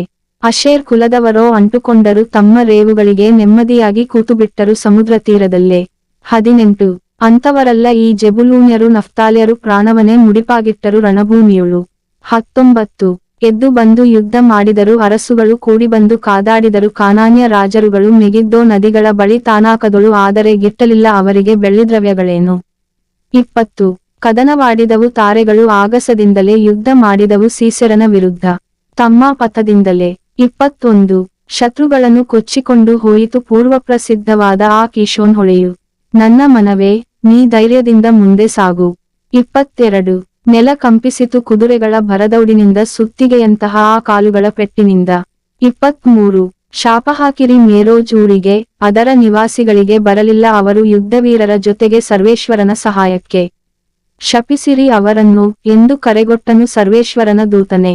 24 ಗುಡಾರಗಳಲ್ಲಿ ವಾಸಿಸುವ ಸ್ತ್ರೀಯರಲ್ಲಿ ಯಾಯೇಲೇ ಭಾಗ್ಯವತಿ, ಹೌದು ಅವಳೇ ಭಾಗ್ಯವತಿ, ಕೇನ್ಯನಾದ ಹೆಬೆರನ ಆ ಹೆಂಡತಿ. 25 ನೀರು ಕೇಳಲು ಹಾಲು ಕೊಟ್ಟಳು, ಉತ್ತಮ ಪಾತ್ರೆಯಲ್ಲಿ ಮೊಸರು ಕೊಟ್ಟಳು. 26 ಗೂಟ ತೆಗೆದುಕೊಂಡಳು, ಕೈಚಾಚಿ ಹಿಡಿದಳು, ಬಲಗೈಯಲ್ಲಿ ದೊಡ್ಡ ಕೊಡತಿ ಜಡಿದಳು, ಸೀಸೆರನ ತಲೆಯನ್ನು ಬಡಿದಳಾ ಕೊಡತಿಯಿಂದ ಕಣತಲೆಗೆ ತಿವಿದು. 27 ಬೊಗ್ಗಿ ಬಿದ್ದನು, ಉರುಳಿ ಬಿದ್ದನು, ಮುದುರಿ ಬಿದ್ದನವನು ಅವಳ ಕಾಲುಗಳ ಬಳಿ ಅಲ್ಲೇ ಸತ್ತು ಬಿದ್ದನು. 28 ಸೀಸರನ ತಾಯಿ ಇಣುಕಿ ನೋಡಿದಳು, ಕಿಟಕಿಯಿಂದ ಕೂಗಿದಳು, ಆ ಕಿಟಕಿಯ ಜಾಲರಿಗಳಿಂದ ಇಷ್ಟು ಹೊತ್ತಾಗಬೇಕೆ ರಥ ಬರುವುದಕ್ಕೆ, ಕುದುರೆಗಳ ಕಾಲುಗಳಿಗೆ ಇಷ್ಟು ಸಾವಕಾಶವೇಕೆ. 29 ಸಭ್ಯಸ್ತ್ರೀಯರೊಳು ಬುದ್ಧಿವಂತೆಯರು ಕೊಟ್ಟ ಉತ್ತರವನ್ನು ತನ್ನೊಳಗೆ ಮೆಲಕು ಹಾಕಿದ್ದಳು ಇಂತೆಂದುಕೊಂಡು. 30 ನಿಶ್ಚಯವಾಗಿ ಸಿಕ್ಕಿರಬೇಕು ಅವರಿಗೆ, ಕೊಳ್ಳಿರಬೇಕು, ಅದನ್ನು ಹಂಚಿಕೊಳ್ಳುತ್ತಿರಬೇಕು ತಮ್ಮಲ್ಲೇ, ಪ್ರತಿಯೊಬ್ಬ ಸೈನಿಕನಿಗೆ ಒಬ್ಬೊಬ್ಬ ದಾಸಿಯರು, ಸೀಸೆರನಿಗೋ ಬಣ್ಣ ಬಣ್ಣವಾದ ಬಟ್ಟೆಬರೆಗಳು, ವಿಚಿತ್ರ ಕಸೂತಿ ಹಾಕಿದ ಒಂದೆರಡು ವಸ್ತ್ರಗಳು, ಕಂಠಮಾಲೆಗಳು. 31 ಸರ್ವೇಶ್ವರನ ಶತ್ರುಗಳೆಲ್ಲರೂ ನಾಶವಾಗಲಿ, ಇವರಂತೆ ಆತನ ಭಕ್ತರು ಬೆಳಗಲಿ ಉದಯಕಾಲದ ಸೂರ್ಯನಂತೆ. ನಾಡಿನಲ್ಲಿ 40 ವರ್ಷಕಾಲ ಶಾಂತಿ ನೆಲೆಸಿತ್ತು. ನ್ಯಾಯಾಧೀಶರು ಅಧ್ಯಾಯ 6 1 ಇಸ್ರಾಯೇಲರು ಮತ್ತೆ ಸರ್ವೇಶ್ವರ ಸ್ವಾಮಿಯ ದೃಷ್ಟಿಯಲ್ಲಿ ದ್ರೋಹಿಗಳಾದರು. ಆದ್ದರಿಂದ ಸರ್ವೇಶ್ವರ ಅವರನ್ನು 7 ವರ್ಷಕಾಲ ಮಿದ್ಯಾನ್ಯರ ಕೈಗೊಪ್ಪಿಸಿದರು. 2 ಮಿದ್ಯಾನ್ಯರ ಶಕ್ತಿ ಹೆಚ್ಚಿತು. ಇಸ್ರಾಯೇಲರು ಅವರಿಗೆ ಹೆದರಿ ಬೆಟ್ಟಗುಡ್ಡಗಳಲ್ಲಿ ಕಂದರಗಳನ್ನೂ ಗುಹೆಗಳನ್ನೂ ಮಾಡಿ ಅವುಗಳಲ್ಲಿ ವಾಸ ಮಾಡಿದರು. 3 ಇವರು ಮಾಡುತ್ತಿದ್ದ ಬಿತ್ತನೆಯನ್ನು ಮಿದ್ಯಾನ್ಯರು, ಅಮಾಲೇಕ್ಯರು ಹಾಗೂ ಪೂರ್ವದೇಶದವರು ಇವರಿಗೆ ವಿರುದ್ಧ ದಂಡೆತ್ತಿ ಬಂದು ಹಾಳು ಮಾಡುತ್ತಿದ್ದರು. 4 ಗಾಜಾ ಪ್ರಾಂತ್ಯದವರೆಗೆ ಭೂಮಿಯ ಫಲವನ್ನೆಲ್ಲ ನಾಶ ಮಾಡುತ್ತಿದ್ದರು. ಈ ಕಾರಣ ಇಸ್ರಾಯೇಲರಿಗೆ ದವಸ ಧಾನ್ಯವಾಗಲಿ ಕುರಿದನಕತ್ತೆಗಳಾಗಲಿ ಉಳಿಯುತ್ತಿರಲಿಲ್ಲ. 5 ಆ ಶತ್ರುಗಳು ತಮ್ಮ ಕುರಿದನ ಗುಡಾರಗಳ ಸಮೇತ ಮಿಡತೆಗಳಂತೆ ಗುಂಪು ಗುಂಪಾಗಿ ಬರುತ್ತಿದ್ದರು. ಅವರ ಒಂಟೆಗಳು ಅಸಂಖ್ಯವಾಗಿದ್ದವು. ನಾಡೆಲ್ಲ ನಾಶವಾಗುತ್ತಿತ್ತು ಆ ಗುಂಪುಗಳಿಂದ. 6 ಆ ಮಿದ್ಯಾನ್ಯರ ನಿಮಿತ್ತ ಇಸ್ರಾಯೇಲರು ಬಹಳವಾಗಿ ಕುಗ್ಗಿಹೋಗಿ ಸರ್ವೇಶ್ವರನಿಗೆ ಮೊರೆಯಿಟ್ಟರು. 7 ಹೀಗೆ ಮಿದ್ಯಾನ್ಯರ ಕಾಟವನ್ನು ತಾಳಲಾಗದೆ ಇಸ್ರಾಯೇಲರು ಮೊರೆಯಿಟ್ಟಾಗ ಸರ್ವೇಶ್ವರ ಅವರಿಗೊಬ್ಬ ಪ್ರವಾದಿಯನ್ನು ಕಳುಹಿಸಿದರು. 8 ಅವನು ಬಂದು ಇಸ್ರಾಯೇಲರಿಗೆ ಹೀಗೆಂದನು, ನಿಮ್ಮ ದೇವರಾದ ಸರ್ವೇಶ್ವರ ಹೇಳುವ ಈ ಮಾತುಗಳನ್ನು ಗಮನಿಸಿರಿ. ನೀವು ದಾಸತ್ವದಲ್ಲಿದ್ದಾಗ ನಿಮ್ಮನ್ನು ಈಜಿಪ್ಟಿನಿಂದ ಕರೆತಂದವನು ನಾನು. 9 ಈಜಿಪ್ಟಿನವರಿಂದ ನಿಮ್ಮನ್ನು ಬಿಡಿಸಿದೆನಲ್ಲದೆ ಬೇರೆ ಎಲ್ಲಾ ಶೋಷಕರಿಂದ ನಿಮ್ಮನ್ನು ಪಾರುಮಾಡಿ ನಿಮ್ಮ ಕಣ್ಮುಂದೆಯೇ ಅವರನ್ನು ಅಟ್ಟಿಬಿಟ್ಟು ಅವರ ನಾಡನ್ನು ನಿಮಗೆ ಕೊಟ್ಟೆ. 10 ಸರ್ವೇಶ್ವರನೆಂಬ ನಾನೇ ನಿಮ್ಮ ದೇವರಾಗಿದ್ದೇನೆಂದು ನೀವು ಅಮೋರಿಯರ ಮಧ್ಯೆ ವಾಸಿಸುವಾಗ ಅವರ ದೇವತೆಗಳನ್ನು ಪೂಜಿಸಬಾರದೆಂದೂ ಹೇಳಿದೆ. ಆದರೆ ನೀವು ನನ್ನ ಮಾತನ್ನು ಕೇಳಲಿಲ್ಲ.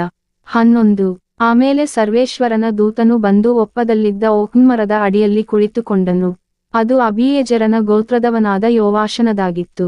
ಅವನ ಮಗ ಗಿದ್ಯೋನನು ಮಿದ್ಯಾನ್ಯರಿಗೆ ಗೊತ್ತಾಗದ ಹಾಗೆ ಅಲ್ಲಿ ದ್ರಾಕ್ಷಿಯ ಆಲೆಯ ಮರೆಯಲ್ಲಿ ಗೋಧಿಯನ್ನು ಬಡಿಯುತ್ತಿದ್ದನು. 12 ಸರ್ವೇಶ್ವರನ ದೂತನು ಗಿದ್ಯೋನನಿಗೆ ಪ್ರತ್ಯಕ್ಷನಾಗಿ ಅವನಿಗೆ, ಪರಾಕ್ರಮಶಾಲಿಯೇ, ಸರ್ವೇಶ್ವರ ನಿನ್ನೊಡನೆ ಇದ್ದಾರೆ ಎಂದನು. 13 ಆಗ ಗಿದ್ಯೋನನು ಅವನಿಗೆ, ಸ್ವಾಮಿ, ಸರ್ವೇಶ್ವರ ನಮ್ಮೊಡನೆ ಇದ್ದರೆ ನಮಗೆ ಇದೆಲ್ಲ ಏಕೆ ಸಂಭವಿಸಿತು? ನಮ್ಮ ಹಿರಿಯರು ಸರ್ವೇಶ್ವರ ಅದ್ಭುತಗಳನ್ನು ನಡೆಸಿ ತಮ್ಮನ್ನು ಈಜಿಪ್ಟಿನಿಂದ ಬಿಡಿಸಿದರೆಂಬುದಾಗಿ ವಿವರಿಸುತ್ತಿದ್ದರು. ಅಂಥ ಅದ್ಭುತಗಳು ಈಗೆಲ್ಲಿವೆ? ಅವರು ನಮ್ಮನ್ನು ತಿರಸ್ಕರಿಸಿ ಮಿದ್ಯಾನ್ಯರ ಕೈಗೆ ಒಪ್ಪಿಸಿ ಬಿಟ್ಟಿದ್ದಾರಲ್ಲ ಎನ್ನಲು. 14 ಸರ್ವೇಶ್ವರ ಅವನನ್ನು ದಿಟ್ಟಿಸಿ ನೋಡಿ, ನಾನು ನಿನ್ನನ್ನು ಕಳುಹಿಸುತ್ತೇನೆ, ಹೋಗು, ಈ ನಿನ್ನ ಬಲದಿಂದ ಇಸ್ರಾಯೇಲರನ್ನು ಮಿದ್ಯಾನ್ಯರಿಂದ ಬಿಡಿಸು ಎಂದು ಹೇಳಿದರು. 16 ಸರ್ವೇಶ್ವರ ಅವನಿಗೆ, ನಾನು ನಿನ್ನೊಂದಿಗೆ ಇರುವುದರಿಂದ ನೀನು ಮಿದ್ಯಾನ್ಯರೆಲ್ಲರನ್ನೂ ಒಬ್ಬ ಮನುಷ್ಯನನ್ನೋ ಎಂಬಂತೆ ಸದೆಬಡಿಯುವೆ ಎಂದರು. 17 ಗಿದ್ಯೋನನು, ಸ್ವಾಮಿ, ದಯವಿರಲಿ, ನನ್ನೊಂದಿಗೆ ಮಾತಾಡುತ್ತಿರುವ ತಾವು ಸ್ವಾಮಿಯವರೇ ಆಗಿದ್ದೀರೆಂಬುದಕ್ಕೆ ನನಗೊಂದು ಗುರುತನ್ನು ಅನುಗ್ರಹಿಸಬೇಕು. 18 ನಾನು ಹೋಗಿ ತಮಗೆ ಕಾಣಿಕೆಯನ್ನು ತೆಗೆದು ಬರುವವರೆಗೆ ತಾವು ಈ ಸ್ಥಳವನ್ನು ಬಿಡಬಾರ ಎಂದು ಬಿನ್ನವಿಸಲು ಅವರು, ನೀನು ತಿರುಗಿ ಬರುವವರೆಗೆ ನಾನು ಇಲ್ಲೇ ಇರುವೆನು ಎಂದ. 19 ಗಿದ್ಯೋನನು ಮನೆಗೆ ಹೋಗಿ ಒಂದು ಆಡಿನ ಮರಿಯನ್ನು ಪಕ್ವಮಾಡಿ 10 ಕಿಲೋಗ್ರಾಂ ಹಿಟ್ಟಿನಿಂದ ಹುಳಿಯಿಲ್ಲದ ರೊಟ್ಟಿಗಳನ್ನು ಸುರಿ ಮಾಂಸವನ್ನು ಪುಟ್ಟಿಯಲ್ಲಿಟ್ಟು ಅದರ ರಸವ ಆ ಬಟ್ಟಲಿನಲ್ಲಿ ಹೊಯ್ದು ಎಲ್ಲವನ್ನೂ ಓಕ್ನ್ ಮರದ ಕೆಳಗೆ ಅವರ ಮುಂದೆ ತಂದಿಟ್ಟನು. 20 ಆಗ ದೇವದೂತನು ಅವನಿಗೆ, ಮಾಂಸವನ್ನೂ ರೊಟ್ಟಿಗಳನ್ನೂ ಆ ಬಂಡೆಯ ಮೇಲಿಟ್ಟು ರಸ ಹೊಯ್ಯ ಎನ್ನಲು ಅವನು ಹಾಗೆಯೇ ಮಾಡಿದನು. 21 ಅನಂತರ ಸರ್ವೇಶ್ವರನ ದೂತನು ತನ್ನ ಕೈಕೋಲನ್ನು ಚಾಚಿ ಅದರ ತುದಿಯನ್ನು ಆ ರೊಟ್ಟಿಗಳಿಗೂ ಮಾಂಸಕ್ಕೂ ಮುಟ್ಟಿಸಲು ಬಂಡೆಯಿಂದ ಬೆಂಕಿ ಎದ್ದು ಅವೆರಡನ್ನೂ ದಹಿಸಿ ಬಿಟ್ಟಿತು. ಸರ್ವೇಶ್ವರನ ದೂತನು ಅದೃಶ್ಯನಾದನು. 22 ಆತನು ಸರ್ವೇಶ್ವರನ ದೂತನೆಂದು ಗಿದ್ಯೋನನು ತಿಳಿದು ಭಯಪಟ್ಟು, ಅಯ್ಯೋ ಸ್ವಾಮಿ, ಸರ್ವೇಶ್ವರನ ದೂತನನ್ನು ಮುಖಾಮುಖಿಯಾಗಿ ನೋಡಿಬಿಟ್ಟೆನಲ್ಲ ಎಂದು ಕೂಗಿದನು. 23 ಆದರೆ ಸರ್ವೇಶ್ವರನು ಅವನಿಗೆ, ಸಮಾಧಾನದಿಂದಿರು, ಹೆದರಬೇಡ, ನೀನು ಸಾಯುವುದಿಲ್ಲ ಎಂದನು. 24 ಗಿದ್ಯೋನನು ಅಲ್ಲೇ ಸರ್ವೇಶ್ವರನಿಗಾಗಿ ಒಂದು ಬಲಿಪೀಠವನ್ನು ಕಟ್ಟಿ ಅದಕ್ಕೆ ಯೆಹೋವ ಶಾಲೋಮ್ ಎಂದು ಹೆಸರಿಟ್ಟನು. ಅದು ಈವರೆಗೂ ಅಬೀಯೆಜೆರ್ ಗೋತ್ರದವರ ಒಪ್ಪದಲ್ಲಿರುತ್ತದೆ. 25 ಅದೇ ದಿನ ರಾತ್ರಿ ಸರ್ವೇಶ್ವರ ಅವನಿಗೆ, ನೀನು ನಿನ್ನ ತಂದೆಯ ಹೋರಿಗಳಲ್ಲಿ ಒಂದು ಚಿಕ್ಕ ಹೋರಿಯನ್ನೂ 7 ವರ್ಷದ ಇನ್ನೊಂದು ಹೋರಿಯನ್ನೂ ತೆಗೆದುಕೊಂಡು ಹೋಗಿ ನಿನ್ನ ತಂದೆ ಕಟ್ಟಿರುವ ಬಾಳನ ಬಲಿಪೀಠವನ್ನು ಕೆಡವಿ ಅದರ ಬಳಿಯಲ್ಲಿರುವ ಅಶೇರವೆಂಬ ವಿಗ್ರಹ ಸ್ತಂಭವನ್ನು ಕಡಿದುಹಾಕು. 26 ಈ ಗುಡ್ಡದ ಶಿಖರದಲ್ಲಿ ಸರ್ವೇಶ್ವರನಿಗಾಗಿ ನೇಮಕವಾದ ರೀತಿಯಿಂದ ಒಂದು ಬಲಿಪೀಠವನ್ನು ಕಟ್ಟಿಸು. ನೀನು ಕಡಿದುಹಾಕಿದ ಅಶೇರ ವಿಗ್ರಹಸ್ತಂಭದಿಂದ ಬೆಂಕಿ ಮಾಡಿ ಆ 2ನೇ ಹೋರಿಯನ್ನು ದಹನ ಬಲಿಯಾಗಿ ಸಮರ್ಪಿಸು ಎಂದು ಹೇಳಿದರು. 27 ಅಂತೆಯೇ ಗಿದ್ಯೋನನು ತನ್ನ ಸೇವಕರಲ್ಲಿ 10 ಮಂದಿಯನ್ನು ಕರೆದುಕೊಂಡು ಹೋಗಿ ಸರ್ವೇಶ್ವರನು ಹೇಳಿದ ಹಾಗೆ ಮಾಡಿದನು. ಆದರೆ ಅವನು ತನ್ನ ಮನೆಯವರಿಗೂ ಊರಿನವರಿಗೂ ಹೆದರಿಕೊಂಡದ್ದರಿಂದ ಅದನ್ನು ಹಗಲಿನಲ್ಲಿ ಮಾಡದೆ ರಾತ್ರಿಯಲ್ಲಿ ಮಾಡಿದನು. 28 ಊರಿನ ಜನರು ಬೆಳಿಗ್ಗೆ ಎದ್ದು ಬಾಳನ ಬಲಿಪೀಠ ಕೆಡವಲಾಗಿರುವುದನ್ನೂ ಅದರ ಸಮೀಪದಲ್ಲಿದ್ದ ವಿಗ್ರಹ ಸ್ತಂಭ ಕಡಿಯಲಾಗಿರುವುದನ್ನೂ ಹೊಸದಾಗಿ ಕಟ್ಟಿದ ಬಲಿಪೀಠದ ಮೇಲೆ 2ನೆಯ ಹೋರಿ ಬಲಿಯಾದದ್ದನ್ನೂ ಕಂಡು, 29 ಹೀಗೆ ಮಾಡಿದವರಾರು ಎಂದು ಒಬ್ಬರನ್ನೊಬ್ಬರು ವಿಚಾರಿಸಿದರು. ಯೋವಾಷನ ಮಗನಾದ ಗಿದ್ಯೋನನೇ ಎಂದು ಗೊತ್ತಾಯಿತು. 30 ಆಗಸ್ಟ್ ಜನರು ಯೋವಾಷನಿಗೆ, ನಿನ್ನ ಮಗನನ್ನು ಹೊರಗೆ ತೆಗೆದುಕೊಂಡು ಬಾ, ಅವನು ಸಾಯಬೇಕು, ಏಕೆಂದರೆ ಬಾಳನ ಬಲಿಪೀಠವನ್ನು ಕೆಡವಿ ಅದರ ಬಳಿಯಲ್ಲಿದ್ದ ಅಶೇರ ವಿಗ್ರಹಸ್ತಂಭವನ್ನು ಕಡಿದು ಹಾಕಿದ್ದಾನೆ ಎಂದರು. 31 ಯೋವಾಷನು ತನಗೆ ವಿರೋಧವಾಗಿ ನಿಂತವರೆಲ್ಲರಿಗೆ, ಬಾಳನ ಪರ ನೀವು ವ್ಯಾಜ್ಯ ಮಾಡಬೇಕೆ? ನೀವು ಅವನನ್ನು ರಕ್ಷಿಸಬೇಕೆ? ಅವನಿಗಾಗಿ ವ್ಯಾಜ್ಯ ಮಾಡುವವರು ಬೆಳಗಾಗುವಷ್ಟರಲ್ಲಿ ಕೊಲ್ಲಲ್ಪಡಲಿ. ಅವನು ದೇವನಾಗಿದ್ದರೆ ತನ್ನ ಬಲಿಪೀಠವನ್ನು ಕೆಡವಿಬಿಟ್ಟದ್ದಕ್ಕಾಗಿ ತಾನೇ ವ್ಯಾಜ್ಯವಾಡಲಿ ಎಂದನು. 32 ಆ ದಿವಸದಲ್ಲಿ ಅವನು, ಬಾಳನು ತನ್ನ ಬಲಿಪೀಠವನ್ನು ಕೆಡವಿದವನೊಡನೆ ತಾನೇ ವ್ಯಾಜ್ಯ ಮಾಡಲಿ ಎಂದು ಹೇಳಿದ್ದರಿಂದ ಗಿದ್ಯೋನನಿಗೆ ಯೆರುಬ್ಬಾಳ ಎಂದು ಹೆಸರಾಯಿತು. 33 ಇಷ್ಟರಲ್ಲಿ ಮಿದ್ಯಾನ್ಯರೂ ಅಮಾಲೇಕ್ಯರೂ ಮೂಡಣದೇಶದವರೂ ಕೂಡಿ ಹೊಳೆದಾಟಿ ಬಂದು ಇಜೈಲಿನ ತಗ್ಗಿನಲ್ಲಿ ಪಾಳೆಯ ಮಾಡಿಕೊಂಡರು. 34 ಆಗ ಗಿದ್ಯೋನನು ಸರ್ವೇಶ್ವರಾತ್ಮ ಭರಿತನಾಗಿ ಕೊಂಬನ್ನು ಊದಲು ಅಬೀಯೆಜೆರನ ಗೋತ್ರದವರು ಬಂದು ಅವನನ್ನು ಹಿಂಬಾಲಿಸಿದರು. 35 ಅವನು ಉಳಿದ ಮನಸ್ಸೆಯವರ ಬಳಿಗೆ ದೂತರನ್ನು ಕಳುಹಿಸಿದ್ದನು. ಅವರೂ ಕೂಡಿ ಬಂದರು. ಅಶೇರ್, ಜೆಬುಲೂನ್, ನಫ್ತಾಲಿ ಕುಲಗಳವರ ಬಳಿಗೆ ದೂತರನ್ನು ಕಳುಹಿಸಲು ಅವರೂ ಬಂದು ದಂಡಯಾತ್ರೆಗಾಗಿ ಸೇರಿಕೊಂಡರು. 36 ಗಿದ್ಯೋನನು ದೇವರಿಗೆ, ನೀವು ಹೇಳಿದಂತೆ ಇಸ್ರಾಯೇಲರನ್ನು ನನ್ನ ಮುಖಾಂತರ ರಕ್ಷಿಸುವಿರೋ ಇಲ್ಲವೋ ಎಂಬುದನ್ನು ತಿಳಿಯಪಡಿಸಿರಿ. 37 ಇಗೋ, ಕಣದಲ್ಲಿ ಕುರಿಯ ತುಪ್ಪಟವನ್ನು ಇಡುತ್ತೇನೆ, ಅದರಲ್ಲಿ ಮಾತ್ರ ಮಂಜು ಬಿದ್ದು ನೆಲವೆಲ್ಲಾ ಒಣಗಿದ್ದರೆ ನೀವು ಹೇಳಿದಂತೆಯೇ ಇಸ್ರಾಯೇಲರನ್ನು ನನ್ನ ಮುಖಾಂತರ ರಕ್ಷಿಸುವಿರೆಂದು ತಿಳಿಯುವೆನು ಎಂದು ವಿಜ್ಞಾಪಿಸಿದನು. 38 ಹಾಗೆಯೇ ಆಯಿತು. ಅವನು ಮರುದಿವಸ ಮುಂಜಾನೆ ಎದ್ದು ತುಪ್ಪಟವನ್ನು ಒತ್ತಿ ಹಿಂಡಲು ಮಂಜಿನ ನೀರು 1 ಬಟ್ಟಲು ತುಂಬಾ ಆಯಿತು. 39 ಅವನು ಪುನಃ ದೇವರಿಗೆ, ಸ್ವಾಮಿ, ಸಿಟ್ಟಾಗಬೇಡಿ, ಇನ್ನೊಂದು ಸಾರಿ ಮಾತಾಡುತ್ತೇನೆ.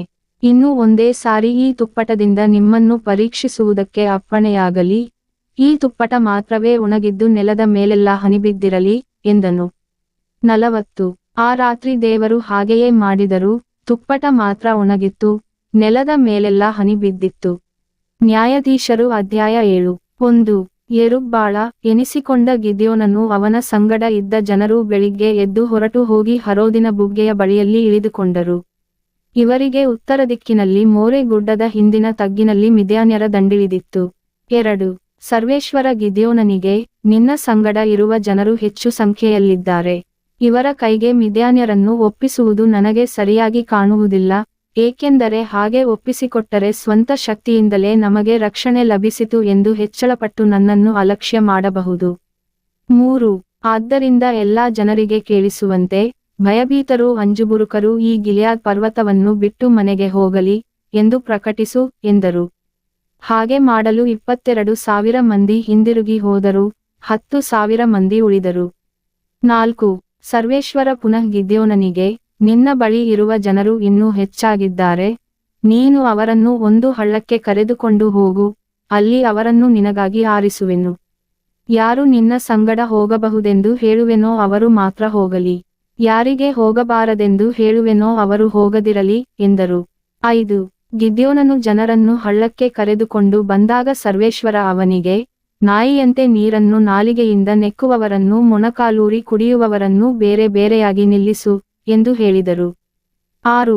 ಕೈಯಿಂದ ನೀರನ್ನು ಬಾಯಿಗೆ ತೆಗೆದುಕೊಂಡು ನೆಕ್ಕಿದವರ ಸಂಖ್ಯೆ 300. ಇತರ ಜನರು ಮೊಣಕಾಲೂರಿ ಕುಡಿದವರು 7. ಆಗ ಸರ್ವೇಶ್ವರ ಗಿದ್ಯೋನನಿಗೆ, ನೀರನ್ನು ನೆಕ್ಕಿದ ಆ 300 ಮಂದಿಯಿಂದಲೇ ನಿಮಗೆ ಜಯವನ್ನುಂಟುಮಾಡಿ ಮಿದ್ಯಾನ್ಯರನ್ನು ನಿನ್ನ ಕೈಗೆ ಒಪ್ಪಿಸಿಕೊಡುವೆನು, ಉಳಿದವರು ತಮ್ಮ ತಮ್ಮ ಸ್ಥಳಗಳಿಗೆ ಹೋಗಲಿ ಎಂದು ಆಜ್ಞಾಪಿಸಿದರು. 8. ಗಿದ್ಯೋನನು ಆ 300 ಜನರನ್ನು ಇಟ್ಟುಕೊಂಡು ಉಳಿದ ಇಸ್ರಾಯೇಲರನ್ನು ಅವರವರ ಗುಡಾರಗಳಿಗೆ ಕಳುಹಿಸಿದನು. ಕಳುಹಿಸುವಾಗ ಅವರ ಹತ್ತಿರ ಇದ್ದ ಆಹಾರವನ್ನು ಕೊಂಬುಗಳನ್ನು ತನ್ನ ಜನರಿಗಾಗಿ ತೆಗೆದುಕೊಂಡನು. ಮಿದ್ಯಾನ್ಯರ ದಂಡು ಕೆಳಗೆ ತಗ್ಗಿನಲ್ಲಿ ಇಳಿದುಕೊಂಡಿತ್ತು. 9. ಅದೇ ರಾತ್ರಿ ಸರ್ವೇಶ್ವರ ಗಿದ್ಯೋನ್ಯನಿಗೆ, ನೀನು ಎದ್ದು ಹೋಗಿ ಶತ್ರುಗಳ ಪಾಳೆಯದ ಮೇಲೆ ಬೀಳು, ಅದನ್ನು ನಿನಗೆ ಒಪ್ಪಿಸಿಕೊಟ್ಟಿದ್ದೇನೆ. 10. ಅವರ ಮೇಲೆ ಬೀಳುವುದಕ್ಕೆ ಹೆದರಿಕೆಯಾದರೆ ಮೊದಲು ನಿನ್ನ ಸೇವಕನಾದ ಪುರನ ಸಂಗಡ ಅಲ್ಲಿಗೆ ಹೋಗಿ ಅವರು ಮಾತಾಡಿಕೊಳ್ಳುವುದನ್ನು ಆಲಿಸು. 11. ಆಗ ಅವರ ಮೇಲೆ ಬೀಳುವುದಕ್ಕೆ ನಿನಗೆ ಧೈರ್ಯ ಬರುವುದು ಎಂದರು. ಗಿದ್ಯೋನನು ಅದರಂತೆಯೇ ತನ್ನ ಸೇವಕನಾದ ಪುರನ ಸಂಗಡ ಶತ್ರು ಸೈನಿಕರ ಪಾಳೆಯದ ಕಡೆ ಭಾಗಕ್ಕೆ ಹೋದನು. 13. ಮಿದ್ಯಾನ್ಯರು ಅಮಾಲೇಕ್ಯರು ಪೂರ್ವದೇಶದವರು ಮಿಡಿತೆಗಳಂತೆ ಗುಂಪಾಗಿ ತಗ್ಗಿನಲ್ಲಿ ಇಳಿದುಕೊಂಡಿದ್ದರು. ಅವರ ಒಂಟೆಗಳು ಸಮುದ್ರ ತೀರದ ಮರಳಿನಂತೆ ಅಸಂಖ್ಯವಾಗಿದ್ದವು. 14. ಇದು ಇಸ್ರಾಯೇಲನಾದ ಯೋವಾಷನ ಮಗ ಗಿದ್ಯೋನನ ಕತ್ತಿಯೇ ಹೊರತು ಮತ್ತೊಂದಲ್ಲ, ದೇವರು ಮಿದ್ಯಾನ್ಯರನ್ನೂ ಅವರ ಪಾಳೆಯಗಳನ್ನೂ ಅವನ ಕೈಗೆ ಒಪ್ಪಿಸಿರುವರು ಎಂದನು. 15. ಗಿದ್ಯೋನ್ಯನು ಆ ಕನಸನ್ನೂ ಅದರ ಅರ್ಥವನ್ನೂ ಕೇಳಿದಾಗ ಸರ್ವೇಶ್ವರನಿಗೆ ಅಡ್ಡಬಿದ್ದು ಇಸ್ರಾಯೇಲರ ಪಾಳೆಯಕ್ಕೆ ಹಿಂದಿರುಗಿ ಬಂದು ಅವರಿಗೆ, ಏಳಿ, ಸರ್ವೇಶ್ವರ ಮಿದ್ಯಾನ್ಯರ ಪಾಳೆಯವನ್ನು ನಿಮ್ಮ ಕೈಗೆ ಒಪ್ಪಿಸಿದ್ದಾರೆ ಎಂದನು. 16. ಅಲ್ಲದೆ ಅವನು ಆ 300 ಮಂದಿಯನ್ನು 3 ಗುಂಪು ಮಾಡಿ ಪ್ರತಿ ಒಬ್ಬನ ಕೈಯಲ್ಲಿ ಕೊಂಬನ್ನೂ ಉರಿಯುವ ಪಂಜಡಗಿರುವ ಬರಿಕೊಡವನ್ನೂ ಕೊಟ್ಟು ಅವರಿಗೆ, 17. ನನ್ನನ್ನೇ ನೋಡುತ್ತಾ ನಾನು ಮಾಡುವ ಹಾಗೆ ಮಾಡಿ, ನಾನು ಪಾಳೆಯದ ಅಂಚಿಗೆ ಬಂದಾಗ ಹೇಗೆ ಮಾಡುತ್ತೇನೋ ಹಾಗೆ ನೀವು ಮಾಡಬೇಕು. 18. ನಾನು ನನ್ನ ಸಂಗಡಿಗರೂ ಕೊಂಬುಗಳನ್ನು ಊದುವಾಗ ನೀವು ಪಾಳೆಯದ ಸುತ್ತಲೂ ಕೊಂಬನ್ನು ಊದಿ, ಸರ್ವೇಶ್ವರಗೆ ಜಯ, ಗಿದ್ಯೋನನಿಗೆ ಜಯ ಎಂದು ಕೂಗಿರಿ ಎಂದು ಹೇಳಿದನು. 19. ಮಧ್ಯರಾತ್ರಿ ಪ್ರಾರಂಭವಾಗುತ್ತಿದ್ದಂತೆ ಮೊದಲ ಕಾವಲುಗಾರರು ಬದಲಾದ ಕೂಡಲೇ ಗಿದ್ಯೋನನು ಮತ್ತು ಅವನ ಸಂಗಡ ಇದ್ದ 100 ಮಂದಿ ಶತ್ರುಗಳ ಪಾಳೆಯದ ಅಂಚಿಗೆ ಬಂದು ಕೊಂಬುಗಳನ್ನು ಊದಿ ಕೈಯಲ್ಲಿದ್ದ ಕೊಡಗಳನ್ನು ಒಡೆದುಬಿಟ್ಟರು. 20. ಕೂಡಲೇ 3 ಗುಂಪಿನವರು ಕೊಂಬುಗಳನ್ನು ಊದಿ ಕೊಡಗಳನ್ನು ಒಡೆದುಬಿಟ್ಟು ಎಡಗೈಯಲ್ಲಿ ಪಂಜುಗಳನ್ನು ಬಲಗೈಯಲ್ಲಿ ಊದುವ ಕೊಂಬುಗಳನ್ನು ಹಿಡಿದು, ಸರ್ವೇಶ್ವರನಿಗೆ ಪರಾಕು ಎಂದು ಕೂಗಿದರು. 21. ಪಾಳೆಯದ ಸುತ್ತಲೂ ತಮ್ಮ ತಮ್ಮ ಸ್ಥಳದಲ್ಲಿ ನಿಂತರು. ಪಾಳೆಯದವರಾದರೋ ಗಲಿಬಿಲಿಗೊಂಡು ಚೀರುತ್ತಾ ಓಡಿಹೋಗಲು ಆರಂಭಿಸಿದರು. 22. ಆ 300 ಮಂದಿ ಕೊಂಬುಗಳನ್ನು ಊದುತ್ತಿರುವಲ್ಲಿ ಪಾಳೆಯದವರು ಒಬ್ಬರನ್ನೊಬ್ಬರು ಹತಮಾಡಿಕೊಳ್ಳುವಂತೆ ಸರ್ವೇಶ್ವರ ಮಾಡಿದರು. ಪಾಳೆಯದವರು ಚೇರೆರದ ದಾರಿಯಲ್ಲಿರುವ ಬೇತ್ಷಿಟ್ಟದವರೆಗೂ ಟಬ್ಬಾತಿನ ಬಳಿಯಲ್ಲಿರುವ ಆಬೇಲ್ಕೆಹೋಲಾ ಪ್ರಾಂತ್ಯದವರೆಗೂ ಓಡಿಹೋದರು. 23. ಇಸ್ರಾಯೇಲರಾದ ನಫ್ಲಾಲಿ, ಆಶೇರ್ ಕುಲಗಳವರೂ ಮನಸ್ಸೆ ಕುಲದ ಜನರೆಲ್ಲರೂ ಕೂಡಿ ಬಂದು ಮಿದ್ಯಾನ್ಯರನ್ನು ಹಿಂದಟ್ಟಿದರು. 24. ಇದಲ್ಲದೆ ಗಿದ್ಯೋನನು ಎಫ್ರಾಯೀಮ್ ಪರ್ವತ ಪ್ರದೇಶಗಳಿಗೆ ದೂತರನ್ನು ಅಟ್ಟಿ ಆ ಜನರಿಗೆ, ನೀವು ಮಿದ್ಯಾನ್ಯರಿಗೆ ವಿರೋಧವಾಗಿ ಹೊರಟು, ಅವರು ಬೇತ್ಬಾರದವರೆಗಿರುವ ಪ್ರವಾಹಗಳನ್ನೂ ಜೋರ್ಡನ್ ನದಿಯನ್ನೂ ದಾಟಿ ಹೋಗದಂತೆ ಅಡ್ಡಗಟ್ಟಿರಿ ಎಂದು ಹೇಳಿ ಕಳಿಸಿದನು. ಆಗ ಎಫ್ರೇಮ್ಯರೆಲ್ಲರೂ ಬೇತ್ಬಾರದವರೆಗಿರುವ ಪ್ರವಾಹಗಳಿಗೂ ಜೋರ್ಡನ್ ನದಿಗೂ ಬಂದು ಅವುಗಳ ಹಾಯಗಡಗಳನ್ನೆಲ್ಲ ಹಿಡಿದರು. 25. ಇದಲ್ಲದೆ ಅವರು ಮಿದ್ಯಾನ್ಯರ ನಾಯಕರಾದ ಓರೇಬ್, ಜೇಬ್ ಎಂಬವರನ್ನು ಹಿಡಿದು ಓರೇಬನನ್ನು ಓರೇಬನ ಬಂಡೆಯ ಮೇಲೂ ಜೇಬನನ್ನು ಜೇಬನ ದ್ರಾಕ್ಷಿಯ ಆಲೆಯಲ್ಲೂ ಕೊಂದು ಅವರ ತಲೆಗಳನ್ನು ತೆಗೆದುಕೊಂಡು ಮಿದ್ಯಾನ್ಯರನ್ನು ಹಿಂದಟ್ಟುತ್ತಾ ಜೋರ್ಡನಿನ ಆಚೆಗೆ ಹೋಗಿ ಅಲ್ಲಿದ್ದ ಗಿದ್ಯೋನನಿಗೆ ಅವುಗಳನ್ನು ಒಪ್ಪಿಸಿದರು. ನ್ಯಾಯಾಧೀಶರು ಅಧ್ಯಾಯ 8. 1. ಅನಂತರ ಎಫ್ರಾಯೀಮ್ಯರು ಗಿದ್ಯೋನನಿಗೆ, ನೀನು ಹೀಗೇಕೆ ಮಾಡಿದೆ? ಮಿದ್ಯಾನ್ಯರೊಡನೆ ಯುದ್ಧ ಮಾಡುವುದಕ್ಕೆ ಹೊರಟಾಗ ನಮ್ಮನ್ನೇಕೆ ಕರೆಯಲಿಲ್ಲ ಎಂದು ಉಗ್ರ ವಾಗ್ವಾದ ಮಾಡಿದರು. 2. ಆಗ ಅವನು ಅವರಿಗೆ, ನೀವು ಮಾಡಿದ ಕಾರ್ಯಕ್ಕೆ ಸರಿಸಮಾನ ಆದದ್ದನ್ನು ನಾನೇನು ಮಾಡಿದೆ? ಅಬೀಯೆಜೆರನವರು ಸುಗ್ಗಿಯಲ್ಲಿ ಕೂಡಿಸಿದ್ದಕ್ಕಿಂತಲೂ ಎಫ್ರಾಯೀಮ್ಯರು ಹಕ್ಕಲಾಯ್ಡು ಕೂಡಿಸಿದ್ದು ಹೆಚ್ಚಾಗಿದೆಯಲ್ಲವೇ? 3. ದೇವರು ಮಿದ್ಯಾನ್ಯರ ನಾಯಕರಾದ ಓರೇಬ್ ಮತ್ತು ಜೇಬರನ್ನೇ ನಿಮ್ಮ ಕೈಗೆ ಒಪ್ಪಿಸಿಕೊಟ್ಟಿದ್ದಾರಲ್ಲವೇ? ಇದಕ್ಕೆ ಸರಿಸಮಾನವಾದದ್ದನ್ನು ನಾನೇನು ಮಾಡಿದ್ದೇನೆ ಎಂದನು. ಈ ಮಾತುಗಳನ್ನು ಕೇಳಿದ ಮೇಲೆ ಅವರ ಸಿಟ್ಟಿಳಿಯಿತು. 4. ಗಿದ್ಯೋನನೂ ಅವನ ಸಂಗಡ ಇದ್ದ 300 ಮಂದಿಯೂ ಬಹಳ ದಣಿದಿದ್ದರು. ಆದರೂ ಹಿಂದಟ್ಟುತ್ತಾ ಜೋರ್ಡನನ್ನು ದಾಟಿ ಸುಖೋತಿಗೆ ಬಂದರು. 5. ಗಿದ್ಯೋನನು ಸುಖೋತಿನವರಿಗೆ, ದಯವಿಟ್ಟು ನನ್ನ ಜೊತೆಯಲ್ಲಿ ಬಂದಿರುವವರಿಗೆ ಸ್ವಲ್ಪ ರೊಟ್ಟಿ ಕೊಡಿ. ಅವರು ಬಹಳ ದಣಿದಿದ್ದಾರೆ. ನಾನು ಮಿದ್ಯಾನ್ಯರ ಅರಸರಾದ ಜೆಬಹ ಮತ್ತು ಚಲ್ಮುನ್ನ ಎಂಬವರನ್ನು ಹಿಂದಟ್ಟುತ್ತಾ ಇದ್ದೇನೆ ಎಂದನು. 6. ಆದರೆ ಸುಖೋತಿನ ಮುಖಂಡರು ಅವನಿಗೆ, ನಾವು ನಿನ್ನ ಸೈನಿಕರಿಗೆ ರೊಟ್ಟಿ ಕೊಡುವುದಕ್ಕೆ ಜೆಬಹ ಮತ್ತು ಚಲ್ಮುನ್ನ ಎಂಬವರನ್ನು ಕೈಕಟ್ಟಿ ವಶಮಾಡಿಕೊಂಡಿದ್ದೀಯೋ ಎಂದು ತಿರಸ್ಕರಿಸಿದರು. 7. ಆಗ ಗಿದ್ಯೋನನು ಅವರಿಗೆ, ಒಳ್ಳೆಯದು, ಸರ್ವೇಶ್ವರ ಜೆಬಹ ಮತ್ತು ಚಲ್ಮುನ್ನ ಎಂಬವರನ್ನು ನನ್ನ ಕೈಗೆ ಒಪ್ಪಿಸಿಕೊಟ್ಟ ತರುವಾಯ ನಾನು ನಿಮ್ಮನ್ನು ಜಾಲಿ ಮುಳ್ಳುಗಳಿಂದಲೂ ಕಾರೆಗಿಡಗಳಿಂದಲೂ ಹೊಡಿಸುವೆನು ಎಂದು ಹೇಳಿದನು. 8. ಅವನು ಅಲ್ಲಿಂದ ಪೆನೂವೇಲಿಗೆ ಬಂದು ಅಲ್ಲಿನ ಜನರನ್ನು ಅದೇ ಪ್ರಕಾರ ಭಿನ್ನವಿಸಲು ಅವರು ಸುಖೋತಿನವರಂತೆಯೇ ತಾತ್ಸಾರ ಮಾಡಿದರು. 9. ಗಿದ್ಯೋನನು ಅವರಿಗೆ, ನಾನು ಸುರಕ್ಷಿತವಾಗಿ ಹಿಂದಿರುಗಿ ಬಂದಾಗ ಈ ಗೋಪುರವನ್ನು ಕೆಡವಿಬಿಡುವೆನು ಎಂದನು. 10. ಜೆಬಹ ಮತ್ತು ಚಲ್ಮುನ್ನ ಎಂಬವರು ಸುಮಾರು 15,000 ಮಂದಿ ಸೈನಿಕರೊಡನೆ ಕರ್ಕೋರಿನಲ್ಲಿ ಇಳಿದುಕೊಂಡಿದ್ದರು. ಪೂರ್ವದೇಶದವರ ಸೈನ್ಯದಲ್ಲಿ 120,000 ಯೋಧರು ಹತರಾಗಿ ಉಳಿದವರು ಇಷ್ಟೇ ಮಂದಿ. 11. ಗಿದ್ಯೋನನು ಕಾಡುಗೊಲ್ಲರ ಪ್ರದೇಶ ಮಾರ್ಗವಾಗಿ ನೋಬಹ, ಯೊಗೈಹ ಇವುಗಳ ಪೂರ್ವದಿಕ್ಕಿಗೆ ಹೋಗಿ ನಿರ್ಭಯದಿಂದ ಇಳಿದುಕೊಂಡಿದ್ದ ಆ ಪಾಳೆಯದ ಮೇಲೆ ದಾಳಿ ಮಾಡಿದನು. 12. ಜೆಬಹನೂ ಚಲ್ಮುನ್ನನೂ ಓಡಿ ಹೋಗುವಾಗ ಅವರನ್ನು ಹಿಂದಟ್ಟಿ ಹಿಡಿದು ಅವರ ಸೈನ್ಯವನ್ನು ಚದರಿಸಿ ಬಿಟ್ಟನು. 13. ಯೋವಾಷನ ಮಗನಾದ ಗಿದ್ಯೋನನು ಯುದ್ಧದಿಂದ ಹೆರೆಸಿನ ಘಟ್ಟದ ಮಾರ್ಗವಾಗಿ ಹಿಂದಿರುಗಿ ಬಂದನು. 14. ಸುಖೋತಿನ ಒಬ್ಬ ಯೌವನಸ್ಥನನ್ನು ಹಿಡಿದು ಆ ಊರಿನ ಮುಖಂಡರು ಹಿರಿಯರು ಯಾರಾರೆಂದು ವಿಚಾರಿಸಿ 77 ಮಂದಿಯ ಹೆಸರುಗಳನ್ನು ಬರೆಸಿಕೊಂಡನು. 15. ಅನಂತರ ಅವನು ಸುಖೋತಿನವರ ಬಳಿಗೆ ಹೋಗಿ ಅವರಿಗೆ, ದಣಿದಿರುವ ನಿನ್ನ ಸೈನಿಕರಿಗಾಗಿ ನಾವು ರೊಟ್ಟಿ ಕೊಡುವುದಕ್ಕೆ ಜೆಬಹ ಮತ್ತು ಚಲ್ಮುನ್ನ ಎಂಬವರನ್ನು ಕೈಕಟ್ಟಿ ಸ್ವಾಧೀನ ಮಾಡಿಕೊಂಡಿದ್ದೀಯೋ ಎಂದು ನನ್ನನ್ನು ನಿಂದಿಸಿದಿರಲ್ಲವೇ. 16. ನೋಡಿ, ಅವರು ಇಲ್ಲಿರುತ್ತಾರೆ ಎಂದು ಊರಿನ ಹಿರಿಯರನ್ನೂ ಮುಖಂಡರನ್ನೂ ಜಾಲಿಮುಳ್ಳು ಹಾಗೂ ಕಾರೆ ಗಿಡಗಳಿಂದಲೂ ಹೊಡಿಸಿ ಸುಖೋತಿನವರಿಗೆ ಬುದ್ಧಿ ಕಲಿಸಿದನು. 17. ಮತ್ತು ಪೆನೂವೇಲಿನ ಗೋಪುರವನ್ನು ಕೆಡವಿ ಬಿಟ್ಟು ಆ ಊರಿನ ಜನರನ್ನು ಕೊಂದು ಹಾಕಿದನು. 18. ಬಳಿಕ ಗಿದ್ಯೋನನು ಜೆಬಹ ಮತ್ತು ಚಲ್ಮುನ್ನ ಎಂಬವರನ್ನು, ನೀವು ತಾಬೋರದಲ್ಲಿ ಕೊಂದು ಹಾಕಿದ ವ್ಯಕ್ತಿಗಳು ಹೇಗಿದ್ದರು ಎಂದು ಕೇಳಿದಾಗ ಅವರು ಅವನಿಗೆ, ನಿನ್ನ ಹಾಗೆಯೇ ಇದ್ದರು, ಎಲ್ಲರೂ ರೂಪದಲ್ಲಿ ರಾಜಪುತ್ರರಂತಿದ್ದರು ಎಂದು ಉತ್ತರ ಕೊಟ್ಟರು. 19. ಆಗ ಅವನು, ಅವರು ನನ್ನ ತಾಯಿಯ ಮಕ್ಕಳು, ನನ್ನ ಸಹೋದರರು, ಸರ್ವೇಶ್ವರನ ಆಣೆ, ಉಳಿಸಿದ್ದರೆ ನಾನು ನಿಮ್ಮನ್ನು ನೀವು ಅವರನ್ನು ಉಳಿಸಿದ್ದರೆ ಕೊಲ್ಲುತ್ತಿರಲಿಲ್ಲ ಎಂದು ಹೇಳಿ. 20. ತನ್ನ ಹಿರಿಯ ಮಗನಾದ ಎತೆರನಿಗೆ, ನೀನೆದ್ದು ಇವರನ್ನು ಕೊಂದುಹಾಕು ಎಂದನು. ಆದರೆ ಅವನು ಇನ್ನೂ ಹುಡುಗನಾಗಿದ್ದುದರಿಂದ ಭಯಪಟ್ಟು ಕತ್ತಿಯನ್ನು ಹಿರಿಯಲೇ ಇಲ್ಲ. 21. ಆಗ ಜೆಬಹನು ಹಾಗೂ ಚಲ್ಮುನ್ನನು ಗಿದ್ಯೋನನಿಗೆ, ನೀನೇ ಎದ್ದು ಬಂದು ನಮ್ಮ ಮೇಲೆ ಬೀಳು, ಪ್ರಾಯಕ್ಕೆ ತಕ್ಕಂತೆ ಪುರುಷನಿಗೆ ಬಲವಿರುತ್ತದೆ ಅಲ್ಲವೇ ಎನ್ನಲು ಅವನೆದ್ದು ಜೆಬಹ ಮತ್ತು ಚಲ್ಮುನ್ನ ಎಂಬವರನ್ನು ಕೊಂದುಹಾಕಿ ಅವರ ಒಂಟೆಗಳ ಕೊರಳಲ್ಲಿದ್ದ ಅರ್ಧಚಂದ್ರಾಕಾರದ ಆಭರಣಗಳನ್ನು ತೆಗೆದುಕೊಂಡನು. 22.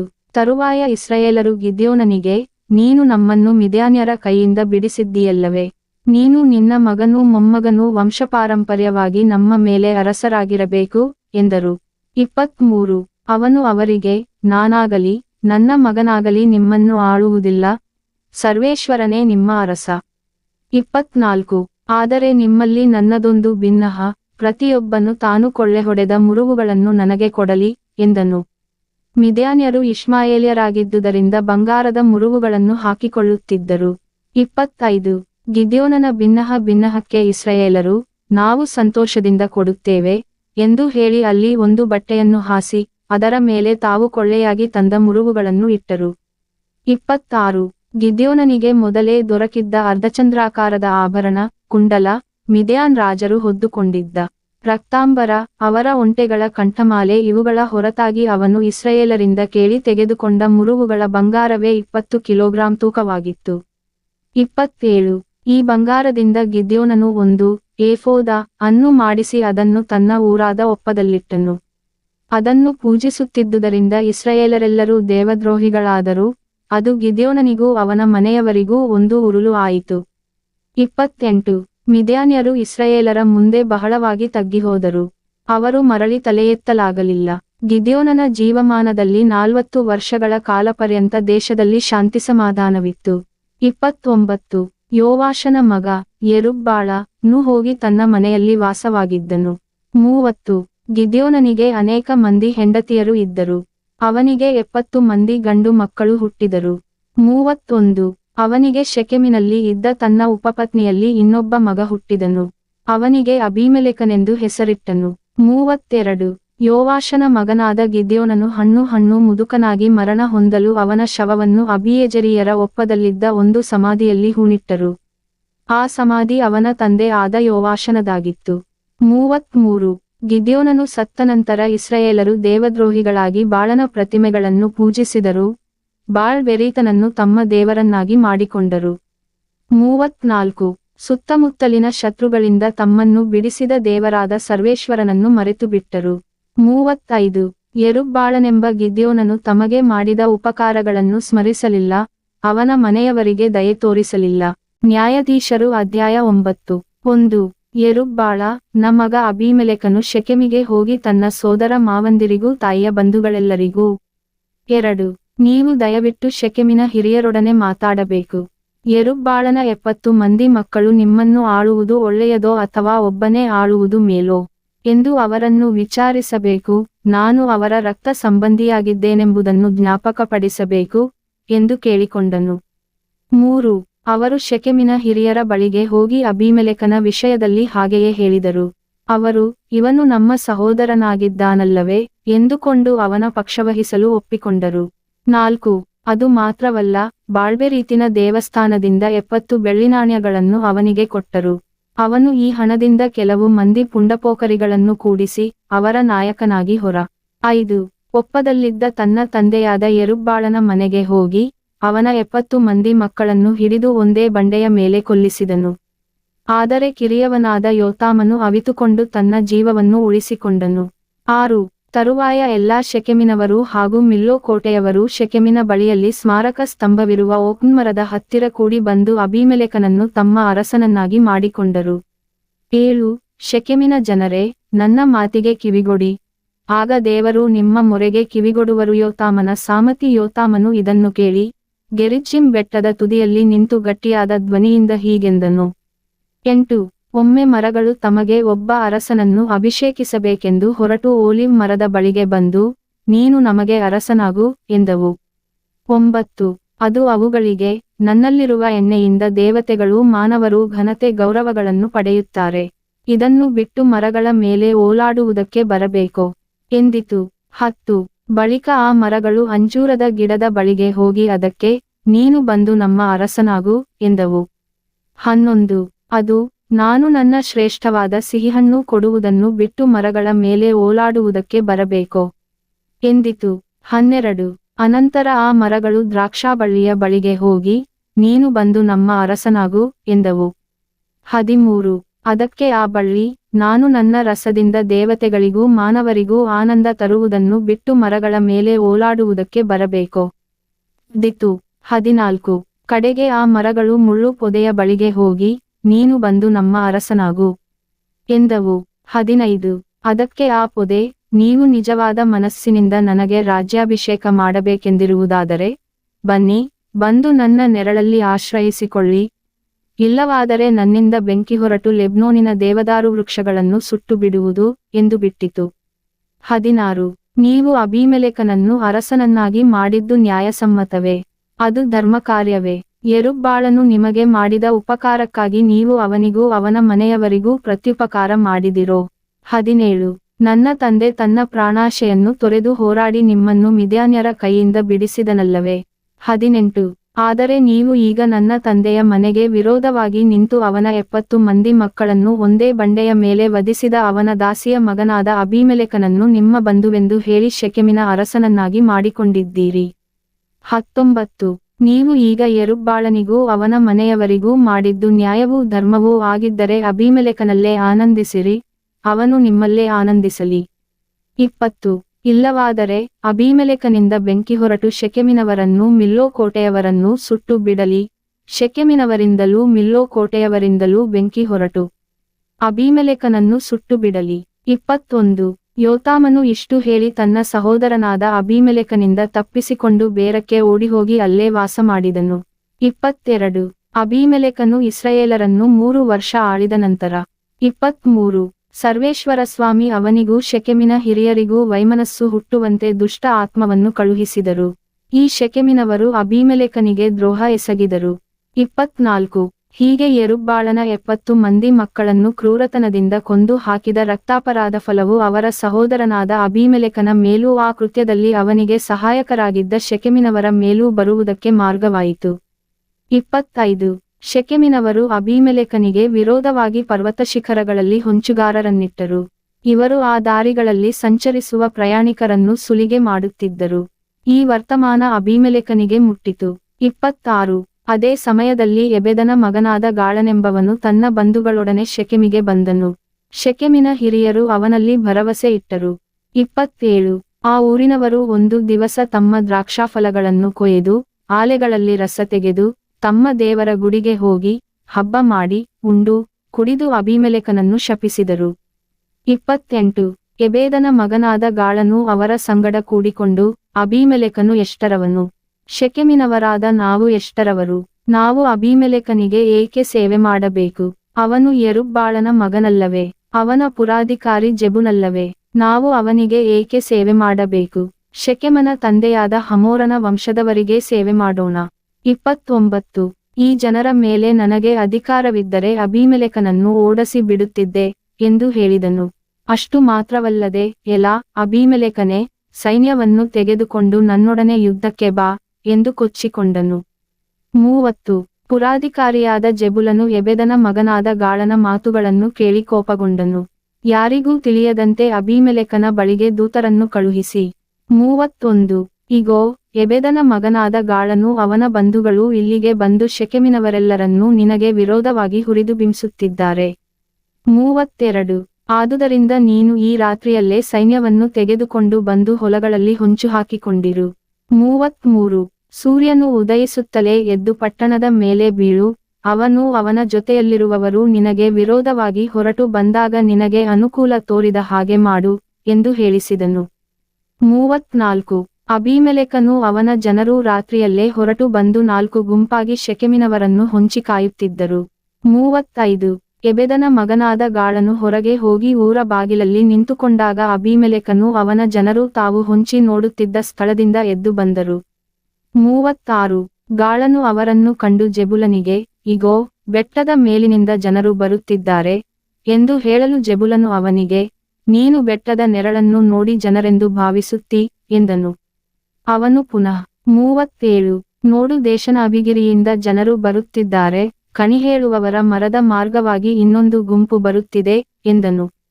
38 ಆಗ ಜೆಬುಲನು ಅವನಿಗೆ, ಈಗ ನಿನ್ನ ಮಾತೆಲ್ಲಿ? ಅಬೀಮೆಲೆಕನು ಎಷ್ಟರವನು? ನಾವು ಅವನಿಗೆ ಏಕೆ ಸೇವೆ ಮಾಡಬೇಕು ಎಂದು ಕೊಚ್ಚಿಕೊಂಡಿಯಲ್ಲವೇ? ಅವರು ನೀನು ತಿರಸ್ಕರಿಸಿದ ಜನರಲ್ಲವೇ? ಹಾಗಾದರೆ ಹೋಗಿ ಅವರೊಡನೆ ಯುದ್ಧ ಮಾಡು, ನೋಡೋಣ ಎಂದು ಹೇಳಿದನು. 39 ಗಾಳನು ಶೆಕೆಮಿನವರ ನಾಯಕನಾಗಿ ಹೊರಟು ಅಬೀಮೆಲೆಕನೊಡನೆ ಕಾದಾಡಿದನು. 40 ಆದರೆ ಅಬೀಮೆಲೆಕನಿಗೆ ಬೆನ್ನು ತೋರಿಸಿ ಓಡಿ ಹೋಗಬೇಕಾಯಿತು. ಅವನು ಇವನನ್ನು ಹಿಂದಟ್ಟಿದನು. ಊರಬಾಗಿಲಿನವರೆಗೆ ಅನೇಕ ಮಂದಿ ಹತರಾಗಿ ಬಿದ್ದರು. 41 ಅನಂತರ ಅಬೀಮೆಲೆಕನು ಹೋಗಿ ಅರೂಮದಲ್ಲಿ ವಾಸಿಸಿದನು. ಇತ್ತ ಜೆಬುಲನು ಗಾಳನನ್ನೂ ಅವನ ಬಂಧುಗಳನ್ನೂ ಶೆಕೆಮಿನಿಂದ ಅಟ್ಟಿಬಿಟ್ಟನು. 42 ಮಾರನೆಯ ದಿನ ಜನರು ಬೈಲಿಗೆ ಹೊರಟು ಬಂದರು. 43 ಇದು ಅಬೀಮೆಲೆಕನಿಗೆ ಗೊತ್ತಿದ್ದುದರಿಂದ ಅವನು ತನ್ನ ಜನರನ್ನು 3 ಗುಂಪು ಮಾಡಿ ಅವರನ್ನು ತೆಗೆದುಕೊಂಡು ಬಂದು ಹೊಲಗಳಲ್ಲಿ ಹೊಂಚು ಹಾಕುತ್ತಿದ್ದನು.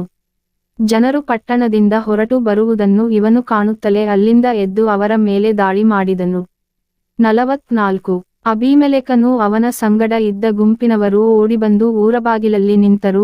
ಉಳಿದ 2 ಗುಂಪಿನವರು ಬೈಲಿನಲ್ಲಿದ್ದ ಶೆಕೆಮಿನವರ ಮೇಲೆ ಬಿದ್ದು ಅವರನ್ನು ಹತಮಾಡಿದರು. 45 ಅಬೀಮೆಲೆಕನು ಆ ದಿನವೆಲ್ಲ ಯುದ್ಧಮಾಡಿ ಪಟ್ಟಣವನ್ನು ಸ್ವಾಧೀನ ಮಾಡಿಕೊಂಡು ಅದರ ಜನರನ್ನೆಲ್ಲ ಸದೆಬಡಿದು ಊರನ್ನು ಕೆಡವಿ ಅಲ್ಲಿ ಉಪ್ಪನ್ನು ಎರಚಿಬಿಟ್ಟನು. 46 ಶೆಕೆಮಿನ ಕೋಟೆಯವರು ಇದನ್ನು ಕೇಳಿ ಏಲ್ಬೆರೀತ್ ಎಂಬ ದೇವರ ಗುಡಿಯ ನೆಲಮನೆಯಲ್ಲಿ ಅಡಗಿಕೊಂಡರು.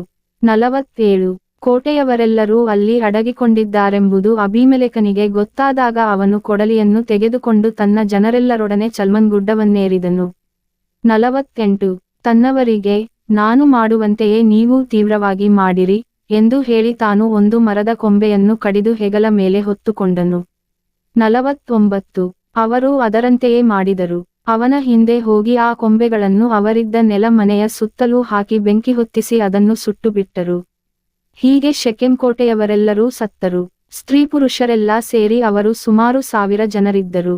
50 ಅನಂತರ ಅಬೀಮೆಲೆಕನು ತೇಬೇಚಿಗೆ ಹೋಗಿ ಮುತ್ತಿಗೆ ಹಾಕಿ ಅದನ್ನು ಹಿಡಿದನು. 51 ಆ ಊರಿನ ಮಧ್ಯದಲ್ಲಿ ಒಂದು ಭದ್ರವಾದ ಗೋಪುರವಿತ್ತು. ಊರಿನ ಸ್ತ್ರೀ ಪುರುಷರೆಲ್ಲರೂ ಓಡಿಹೋಗಿ ಅದರೊಳಗೆ ಹೊಕ್ಕು ಬಾಗಿಲನ್ನು ಮುಚ್ಚಿಕೊಂಡು ಮೇಲೆ ಹತ್ತಿದರು. 52 ಅಬೀಮೆಲೆಕನು ಅಲ್ಲಿಗೆ ಬಂದು ಯುದ್ಧ ಮಾಡುತ್ತಾ ಗೋಪುರದ ಬಾಗಿಲಿಗೆ ಬೆಂಕಿ ಹೊತ್ತಿಸಬೇಕೆಂದು ಅದರ ಸಮೀಪಕ್ಕೆ ಹೋದನು. 53 ಒಬ್ಬ ಸ್ತ್ರೀ ಮೇಲಿನಿಂದ ಒಂದು ಬೀಸುವ ಕಲ್ಲನ್ನು ಬೀಳಿಸಿ ಅವನ ತಲೆಬುರುಡೆಯನ್ನು ಒಡೆದು ಬಿಟ್ಟಳು. 54 ಅವನು ಕೂಡಲೇ ತನ್ನ ಆಯುಧವಾಹಕನನ್ನು ಕರೆದು ಅವನಿಗೆ, ಕತ್ತಿಯನ್ನು ಹಿರಿದು ನನ್ನನ್ನು ಕೊಲ್ಲು, ಇಲ್ಲವಾದರೆ ಹೆಂಗಸಿನ ಕೈಯಿಂದ ಸತ್ತನೆಂದು ಹೇಳಾರು ಎನ್ನಲು ಆ ಪ್ರಾಯಸ್ಥನು ಅವನನ್ನು ತಿವಿದು ಕೊಂದು ಹಾಕಿದನು. 55 ಅಬೀಮೆಲೆಕನು ಸತ್ತುಹೋದದ್ದನ್ನು ಕಂಡು ಇಸ್ರಾಯೇಲರು ತಮ್ಮ ತಮ್ಮ ಸ್ಥಳಗಳಿಗೆ ಹಿಂದಿರುಗಿದರು. 56 70 ಮಂದಿ ಸಹೋದರರನ್ನು ಕೊಂದುಹಾಕಿ ತನ್ನ ತಂದೆಗೆ ದ್ರೋಹಿಯಾದ ಅಬೀಮೆಲೆಕನಿಗೆ ದೇವರು ಈ ರೀತಿಯಾಗಿ ಮುಯ್ಯ ತೀರಿಸಿದರು. 57 ಶೆಕೆಮಿನವರಿಗಾದರೋ ಅವರ ದುಷ್ಟತ್ವವು ಅವರ ತಲೆಯ ಮೇಲೆಯೇ ಬರುವಂತೆ ಮಾಡಿದರು. ಹೀಗೆ ಯೆರುಬ್ಬಾಳನ ಮಗ ಯೋತಾಮನು ಇವರ ಬಗ್ಗೆ ನುಡಿದ ಶಾಪ ನೆರವೇರಿತು. ನ್ಯಾಯಾಧೀಶರು ಅಧ್ಯಾಯ 10 1 ಅಬೀಮೆಲೆಕನ ತರುವಾಯ ಇನ್ಸಾಕಾರ್ ಕುಲದ ಪೂವನ ಮಗನೂ ದೋದೋವಿನ ಮೊಮ್ಮಗನೂ ಆಗಿದ್ದ ತೋಲನು ಎದ್ದು ಇಸ್ರಾಯೇಲರನ್ನು ಕಾಪಾಡಿದನು. ಅವನು ಎಫ್ರಾಯೀಮ್ ಮಲೆನಾಡಿನ ಶಾಮಿರವೆಂಬ ಊರಲ್ಲಿ ವಾಸವಾಗಿದ್ದನು. 2 23 ವರ್ಷಗಳವರೆಗೆ ಇಸ್ರಾಯೇಲರನ್ನು ಪಾಲಿಸಿದ ನಂತರ ಸತ್ತು ಸಮಾಧಿಯಾದನು. 3 ಅವನ ತರುವಾಯ ಗಿಲ್ಯಾದ್ಯನಾದ ಯಾಯಿರನು ಎದ್ದು ಇಸ್ರಾಯೇಲರನ್ನು 22 ವರ್ಷ ಪಾಲಿಸಿದನು. 4 ಇವನಿಗೆ 30 ಮಂದಿ ಮಕ್ಕಳಿದ್ದರು. ಇವರಿಗೆ 30 ಸವಾರಿ ಕತ್ತೆಗಳು ಗಿಲ್ಯಾದ್ ದೇಶದಲ್ಲಿ 30 ಊರುಗಳು ಇದ್ದವು. ಅವುಗಳಿಗೆ ಇಂದಿನವರೆಗೂ ಯಾಯಿರನ ಗ್ರಾಮಗಳೆಂದು ಹೆಸರಿದೆ. 5 ಯಾಯಿರನು ಸತ್ತು ಕಾಮೋನಿನಲ್ಲಿ ಸಮಾಧಿಯಾದನು. 6 ಅಮ್ಮೋನಿಯರ ಕಾಟ ಇಸ್ರಾಯೇಲರು ಇನ್ನೊಮ್ಮೆ ಸರ್ವೇಶ್ವರನ ದೃಷ್ಟಿಯಲ್ಲಿ ದ್ರೋಹಿಗಳಾದರು. ಅವರು ಸರ್ವೇಶ್ವರನನ್ನು ಬಿಟ್ಟು ಬಾಳ್, ಅಷ್ಟೋರೆತ್ ಎಂಬ ದೇವತೆಗಳನ್ನು ಮತ್ತು ಅರಾಮ್ಯರು, ಚೀದೋನ್ಯರು, ಮೋವಾಚ್ಯರು, ಅಮ್ಮೋನಿಯರು, ಫಿಲಿಷ್ಟಿಯರು ಇವರ ದೇವತೆಗಳನ್ನು ಪೂಜಿಸತೊಡಗಿದರು.